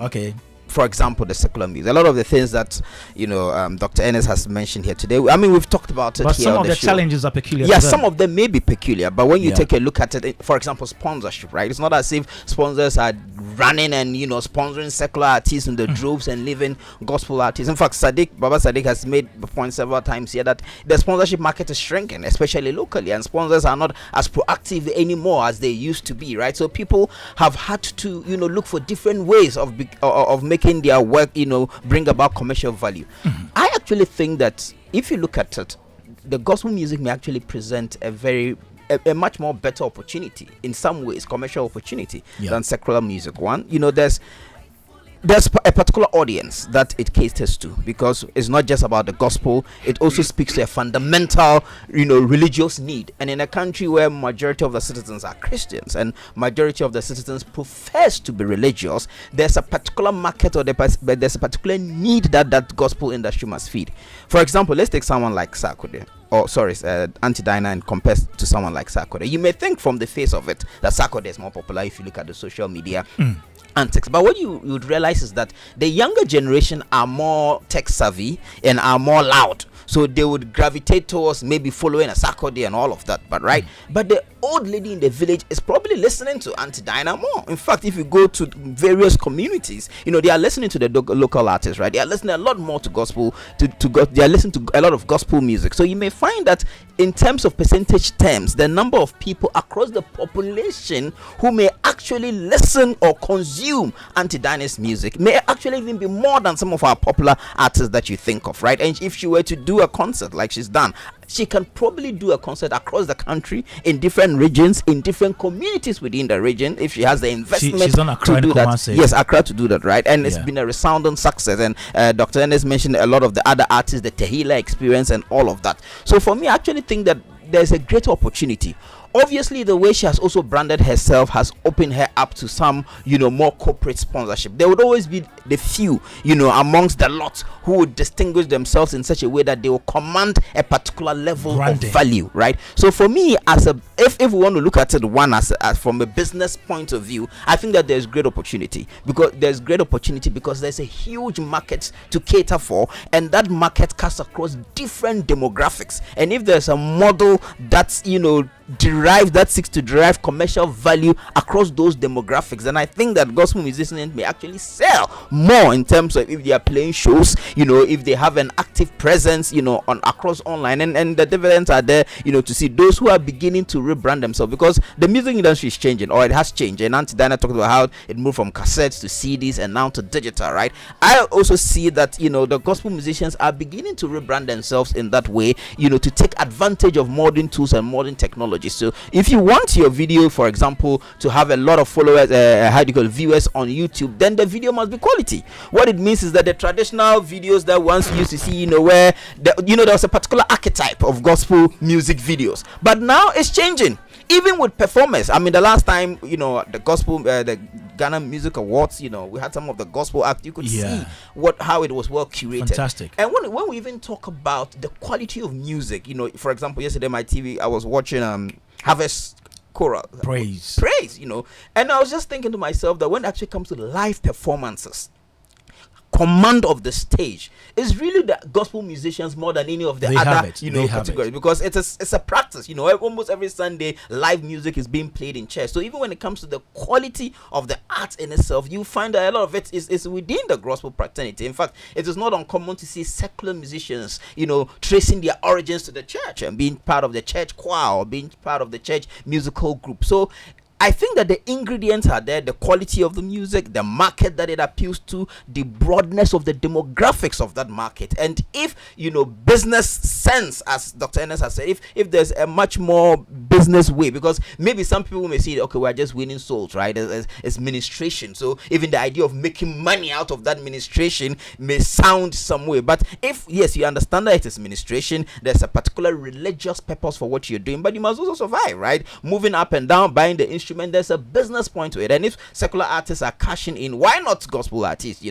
Who if pastors in a way, in quotes, are cashing in, why don't they have to pay gospel musicians when they invite them and not just give them pittance, because why, they are also trying to win souls? So my point is that the opportunity to really derive economic value from that gospel music space is really abundant, and those who are doing the work are already deriving. I mean, I can even see from the demeanor of Dr. Ernest, he's a man who is comfortable with success. You can see him oozing with satisfaction. Stop. So it means that he has derived some kind of economic value from the industry. That's why he's part of the table of men, if I'm to be correct. I was just told. I like the way you play with words. Because he's a poet. He's a poet. So you understand? Yeah. He's a poet. He's a literature student. Unfortunately, I also did literature. Oh, you did? Yeah, I did literature in wow. school. Yeah, both OS and A levels. Yeah. Wow. So I mean, my point is that the potential is there, Yeah. and if the right structures are put in place, the right things are done, I think that gospel musicians should benefit commercially beyond the blessings that God will give them for the work they're doing. You mentioned the gospel artists getting pittance from their performances at events and all that. No, it's something I heard. Something that you heard. And some time back. And I'm sure most of them can confirm this. Auntie, and I'll not ask her because she don't even answer. But Ernest, yeah. So the gospel music ministry, yeah, it's ministry and business. Yeah. Don't you think one of the problems of the gospel artists getting funding and investment is the fact that they base most of their activities on the ministry more than the business? Are they not more indulged in the ministry than the business aspect of it? Yeah, I think we are gradually coming out from that net, which previously, and it also came from this argument of should a musician be paid from performance? Because we are doing the work of God. Exactly. They said that the mamokwa. But as far as I know, when Dana is coming from London, the British Airways, they didn't write on the plane, it's a religious plane, sit inside and go to Accra. You have to buy tickets. I haven't seen so far, there's no filling station Accra, which is being tagged as gospel musicians filling station. That because you're a gospel musician, when you drive your car there, they will fill your tank for you for free. Everything. We pay taxes, we pay everything. And even the Bible admonishes us that whatever work you do, out of it, you pay your tithe to God. You understand? So I'm saying that it's important for that understanding to be reached. Okay. That an artist must see himself as a worker in God's vineyard. so that the artist can also be able to produce revenue from whatever he or she is doing to take care of his family, be able to pay tithe to God, be able to pay his tax also to the nation development. We need to set this record straight so that musicians will not get confused, because sometimes I see in their faces, some of them, they come to interview, you ask them, they say, me, I'm just, I'm not, it's not because of money I'm doing gospel. Listen, the moment you produce music and you put it on iTunes and you tell people to go and download, you are already in the commercial train. And you have to be comfortable and sit inside correctly. Because the studio where you recorded the song, if you go to Shadow Yossin's studio in Kwashima, he will take you money to produce a song for you. Yes. If you go to Kewa, you know, and may he accept our condolence for the loss of his mother. You know, yeah, Kewa lost the mother sadly. Yeah. And on his birthday, which was also sad. Very, very, very sad. You losing your mother on your birthday, wherever he's listening to us, you know. And so I'm saying that let's begin to diffuse this mentality. Thank you. And it's one of the reasons why, and is one of the reasons why gospel, some instances, some of the artists also suffered some of this breakdown from investment and stuff. Because if you go on radio, tour, and you go sit on radio, public radio, Joy FM, and you say that it's not because of money you are doing gospel. And then you, the same person, December, you come out and say that you need sponsorship for your concert. Thank you. But maybe money is not the focus, you but they need money to to project what they do. Table of Men was wrong. No. That one was an industry discussion. We were having an industry discussion, and I don't want to. I'm trying to hold myself. I don't want to go into it because we need 1 hour. We need 1 hour to really dissect that situation. No, Table of Men, we will deal with it within 5 minutes. Don't worry. We will talk about it before we. And so Kwame, for me, I think that there's a lot of growth which is coming, and I'm very happy the church. I'm very happy the church getting involved with the record label aspect. Record label business is a very formal work and a very serious business. Yeah, it's not just a matter of one keyboard sitting in a certain corner and recording some a cappella song for somebody. Record business. But a cappella, do you need keyboard? Well, of course. Some people use Steve, you always. I like that. Yeah, I like that. I like them. Yeah, I like the Sachik role you are playing. What? Kwesi, you didn't say a cappella needs keyboard. I like it. So Kwame, a lot goes into it. You need a marketing department, you need legal department, you need creative department, you need grooming department. There are a lot. Publicity, branding, road tour, what have you, and everything. This is what you see some of us for the last 25 years. We've done. Look at Uncle Dave. He doesn't have life. He has life. No, I'm saying that he doesn't have. Today, ordinary is an Easter. He should be in some corner there, maybe as usual. But his artist is here. He has to be here. From here, they are driving another place. It's the kind of commitment that is required to be able to gain success with a record label. It's not tea and bread matter. And so it's important that we, and as much as we are happy, churches are opening record labels. It's important that we don't get it to make it look like our own thing, but rather get in the professionals who can be able to master the thing and get it well. Other than that, they will put all the millions of dollars into it, and the only thing they will get is a live worship on stage. We need to, because we don't want anybody to get disappointed, so that next year somebody will come and say that, oh, yeah, support, yeah. There are very good professionals now today, by God's grace, and I keep saying that the gospel mission today, they are the most blessed, because today we have very good professionals who are in the business of doing music, who can ask, if you really you have the resource, you want to do it. If today you want one of the best online distributor to be able to distribute your music, we have them now. If you need a very good person who can compose and give you good commercial song, we have them now. Yeah. If you need a very good sound engineer who understands both local and Western music to produce your music. They are here. Go to Kwame Shadrach Yosin. He plays Fantastic, keyboard yeah. like a lion. Yeah. He'll Like a give you lion? everything that you want. No. You know, that's what I'm saying.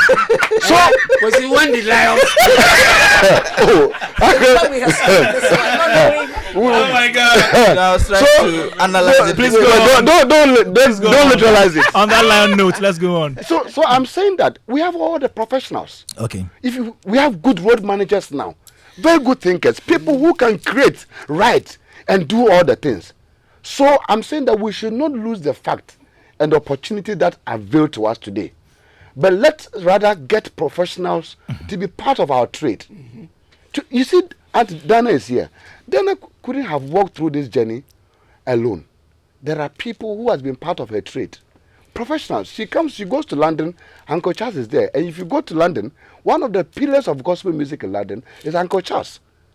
Take him, you can't go around him and do anything. Wow. That's her manager in London. Wow. She comes to Ghana here. One of the old traditional brains of gospel music production, Uncle David, is also here, right at the airport. And these two pilots are always making sure she arrives. They navigate and make sure that she arrives safely at every destination. Plus other ladies, some beautiful university graduates who are also in there.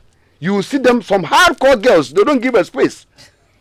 I'm telling you, they don't smile. They are always 24/7. Wow. So this is what we are talking about. It's a big teamwork. You are giving us all the apple. Exactly. But today, there are some people too who only think that the moment they see small light, no, hey, Munjame, I can go alone. If you can go alone, you can start from, man, I keep saying that if you think you can go alone, go and start from Tetekwashi roundabout. When you get to Tema and you are tired, you sit down small. When you finish, you can continue to Akosombo. It's your own trade. But if you think that the work that I'm doing, I need professionals and people to guide me to make it happen, let us begin to engage properly. Okay. And because it's not just about my sister, my brother, and everything. We've gone beyond that. We've gone beyond threshold. We've gone beyond the system of just bringing anybody to come and follow because you are doing gospel music. And so to speak, some level, some standard must be reduced.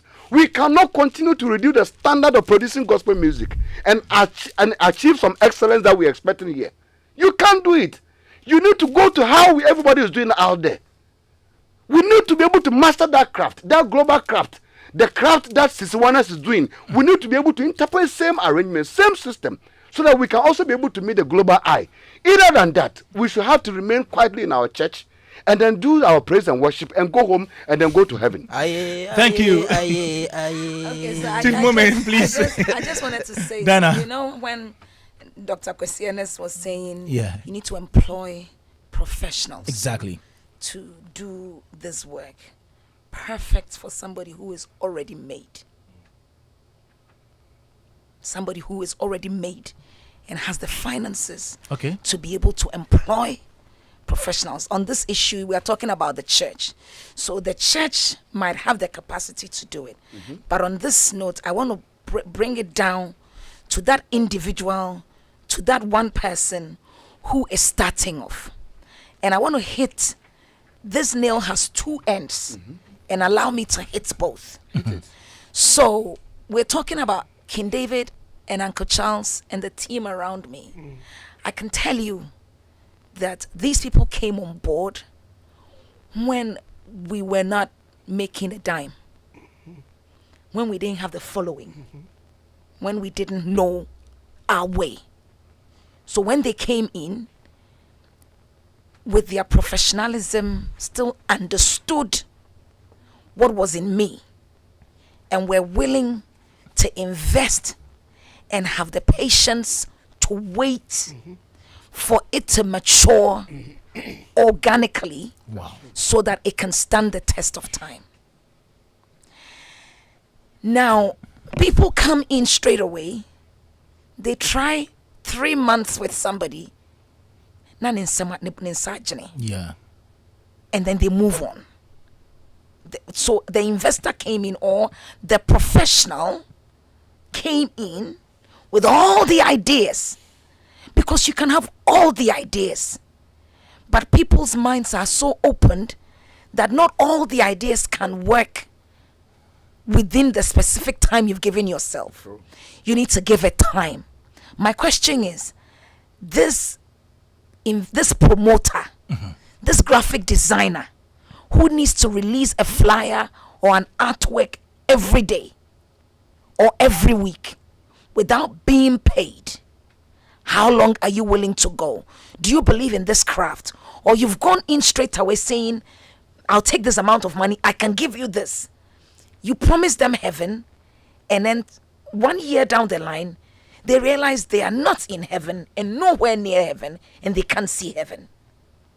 And then that's when people are getting tired. But they are close to Burkina Faso. The other, and on this note, I am hitting the investor who thinks I'm the professional. I can handle it. I can do it. Give it to me. Pay me money. This artist and even this church that has opened this record label might not know what they're getting themselves into. Have we, as the promoter, the graphic designer, the publicist, the groomer, the road manager, how long are you willing to go in? Now I get to the artist. Are you sure you are going to be able to keep this team around you if they stay the course with you? Or a year later, someone else is going to come through the window and say, your guys are no good.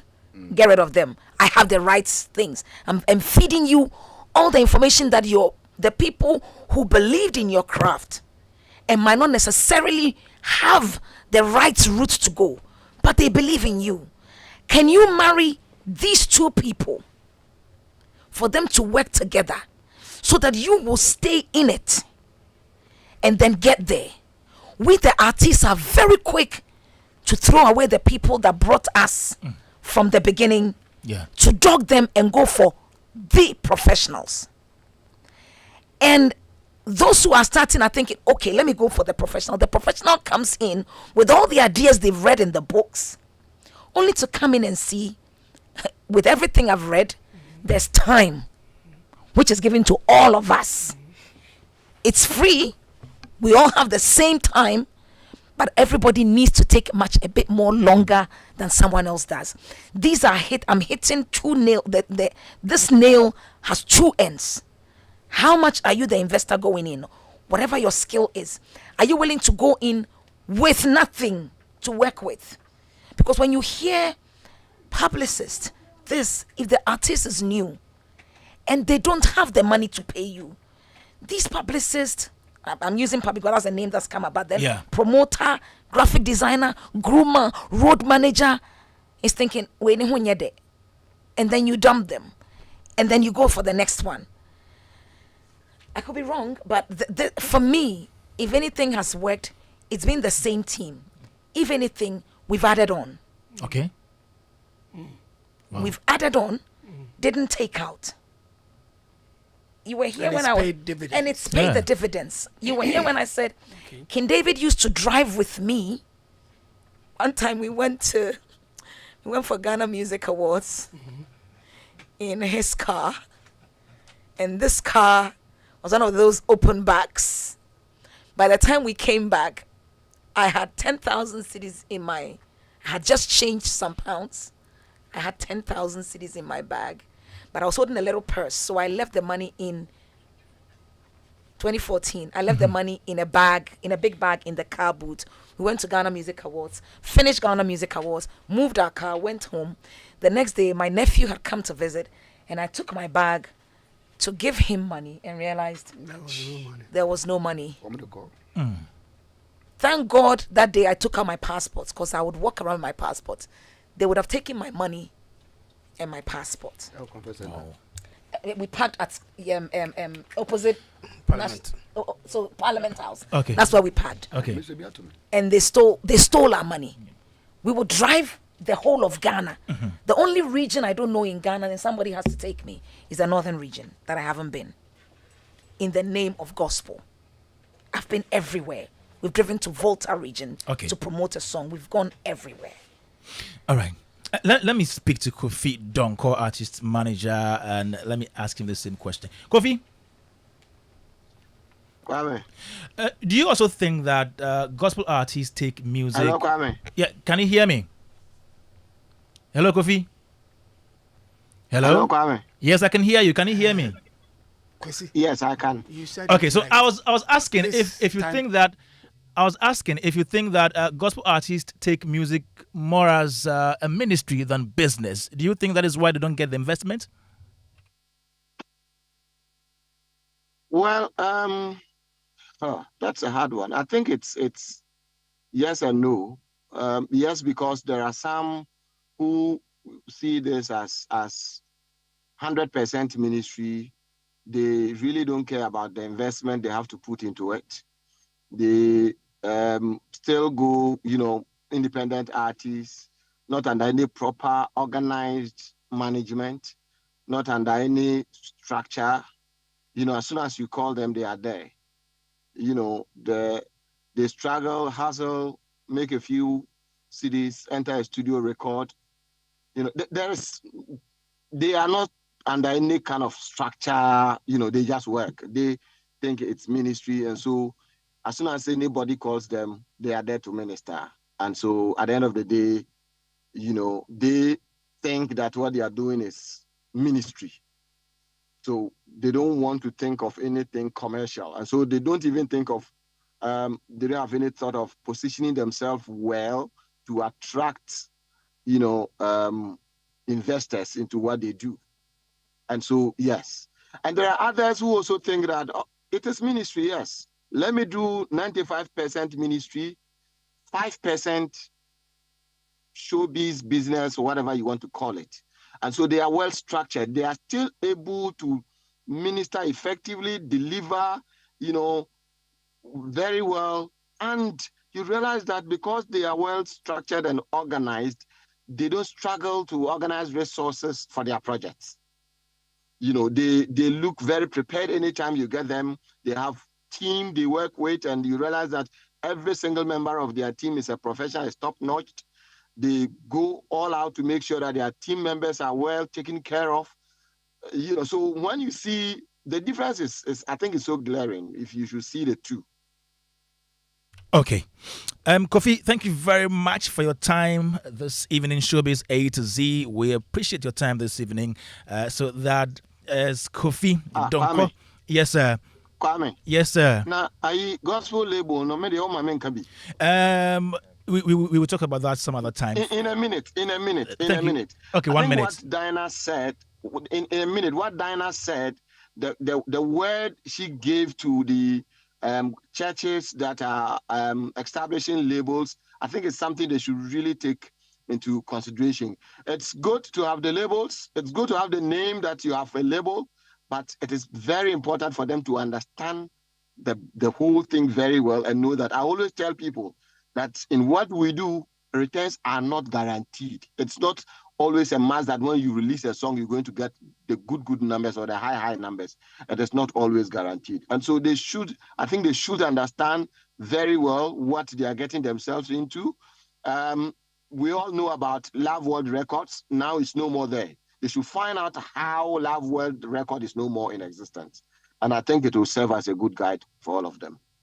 Akpe Kakaka, thank you very much. Okay. Okay. Kofi Donko, the Uncle Ken. Yes, so I was just trying to establish a link between the ministry side of gospel music and the business side. And we've heard Auntie Dinah share her experience and Kofi Donko as well. What do you have to say? Well, you see,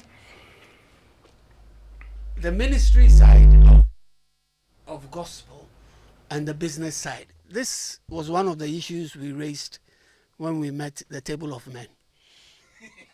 And you keep telling me we're going to discuss the table of men, and now time is gone. No, you're not. Because we've not got enough time, like you yourself said, to discuss the table of men and their... Table of men on the table. We need to Which do he promised we have. another time. And from the look of things, we don't have. Because you remember, we were all here when instrumentalists from the various churches were complaining about not being paid for work they do. Yeah. There. And people were trying to tell us that the work they do was ministering and so do not deserve payment. There was all that, Kwame. Yes. So I don't know. I sometimes I sit back and I ask myself why the clarity is not there about the work being done.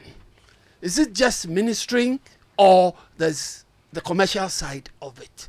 I think we need to marry the two and know that there's time for ministering and there's time for commercialization. Because the musicians, what I love about the gospel people is that they are the people producing musicians, instrumentalists, if I may put it that way, in the country, and giving them work to do. You know, because other genres are not giving them that much work, apart from the gospel people, from the church. And if they are being groomed from the church and not being remunerated well, then there's an issue. That needs to be resolved. Yeah.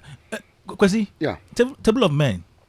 Is it still alive? Yeah, very much alive. And what's your mandate? Our mandate is very simple. We are an advocate for the support and growth of gospel musicians in Ghana. That's our duty. We are there to make sure that whatever gospel musicians deserve, they get it. Including instrumental. Because from where we sit, I think that they've been marginalized in a number of things. They've been sidelined in a number of things. They've been abused in several instances. And I have said a lot of examples here. That a platform where Sarkodie is being paid 100,000 Ghana. A gospel artist goes there with 12-piece bandsmen. Mm-hmm. And then he or she is given 15,000. And what has the Table of Men done about it? 10,000. And so we are on consistently advocating to make sure that this is stopped. This rascality must stop. It's important for us to look at. Yeah, this rascality must stop. You term it rascality? Yes, it's rascality because I mean you put an artist with 12-piece band, instrumentalists on stage, will go to rehearsals for like 4 times in a week to be able to perform for 30 minutes audience, and then the artist, you give that person 10,000 Ghana cedis, 15,000 Ghana cedis. It's also brand positioning. It's also that the artists themselves must also understand their trade. That sometimes a kom kakra, as I say to me, kom kakra, to hold your brand in check. That you shouldn't be loitering around every platform in the name of 1,000 Ghana cedis and 2,000. It's important. Let people give you the value. We are on. We are also trying to advocate for more platforms for our gospel artists. Equality. That's what we are preaching about. Equality? Yes, equality on our platform, from VGMA to every award schemes in Ghana. Equality between who and who? There should be equality between whatever is due for the gospel artists on platforms. You mount a VGMA billboard across, and you put 10 secular artists, and you put 1 gospel artist down the corner there. It shouldn't. It's marginalization. We need to improve on all these ones, and then maybe we give a good face for the gospel artists everywhere. Promotion everywhere. And it's important. Today we came here, for example, your program. We are doing this. Look at the program we are doing. Dana Hamilton is sitting here, and yet you are playing a foreign gospel. We play the song. We just play the song. No, but you play the song at the end, at the tail end. Not tail end. At the tail end. By that time, we have done almost about 2-3 hours of the show. Almost about 2 hours of the show, and yet you are playing a foreign gospel. Meanwhile, Dana Hamilton is here. These are the things we need to look at. These are the things we need to strike against. Did he not play Dana so Hamilton? That because there should be a radical intention to support gospel music across, and that is what we fight for. This is a trade I have been part for the last 25 years of my life, and I cannot sit for it to falter down. We will do this. Whatever we are doing here is part of our blood is involved, our time is involved, our families are involved, and so it is important for gospel music to take its proper place, and that is what we are seeing. There was a critical agenda to make sure that gospel music do not even win overall artist of the year at our top awards, and we fought against that thing. That rascality must also stop. Dramatic won it. Rascality. Yes, Dramatic won it. Then Hamilton won it. This year we are bringing another one. PSS will also win it, and then you will see that yes, we have we mean something. So the Table of Men is engineering this? It's not just we alone, but we are part of the stakeholders that is driving the agenda. To make sure PSA wins the Artist of the Year? It's not just about PSA alone. Any other gospel artist who has been put into a place that deserve it, we are there behind. We are the pillars supporting the gospel artists. We are not there to malign any gospel artist. We are not there for the interest of one person's growth. We are there to make sure that gospel music is given the proper attention that it requires. Thank you. Anybody who does not agree to this and wants to do anything can go to the Kole Lagoon there and above the lagoon. God bless you. Auntie Dana, your final words, we're leaving. A big thank you for having us. We thought we were finishing at 5 and 6 o'clock. Yeah, I see. I thought I was leaving at 5. Sorry about that. No, that's okay. I've enjoyed it. I've enjoyed it. Thanks for having us. And I've enjoyed your company too. I can tell. When Brakwesi spoke about the journey we've come, we're not where we used to be. We are not where we want to be, but we are not where we used to be. And it's not even right to be where you want to be. Then that minimizes the ability of God. But he who's brought us here, Bible says he's faithful. And so he will take us far. And this is only just the beginning. And so keep supporting the gospel. I want to say this emphatically, that there should be a lot of intentionality in promoting everything Ghana. That's what I can put out. Fantastic. You have to be intentional about it. When I've had the chance to talk to couples, I say to them, when you see any couple being lovey-dovey, it hasn't come in a day. There's been intentionality. Exactly. And so when you say a nation is supporting their own, it didn't come in one day. It came with a lot of intentionality. And so the song might not be your best, but you should say that for the project of pushing the gospel and a Ghanaian product, I will do gospel.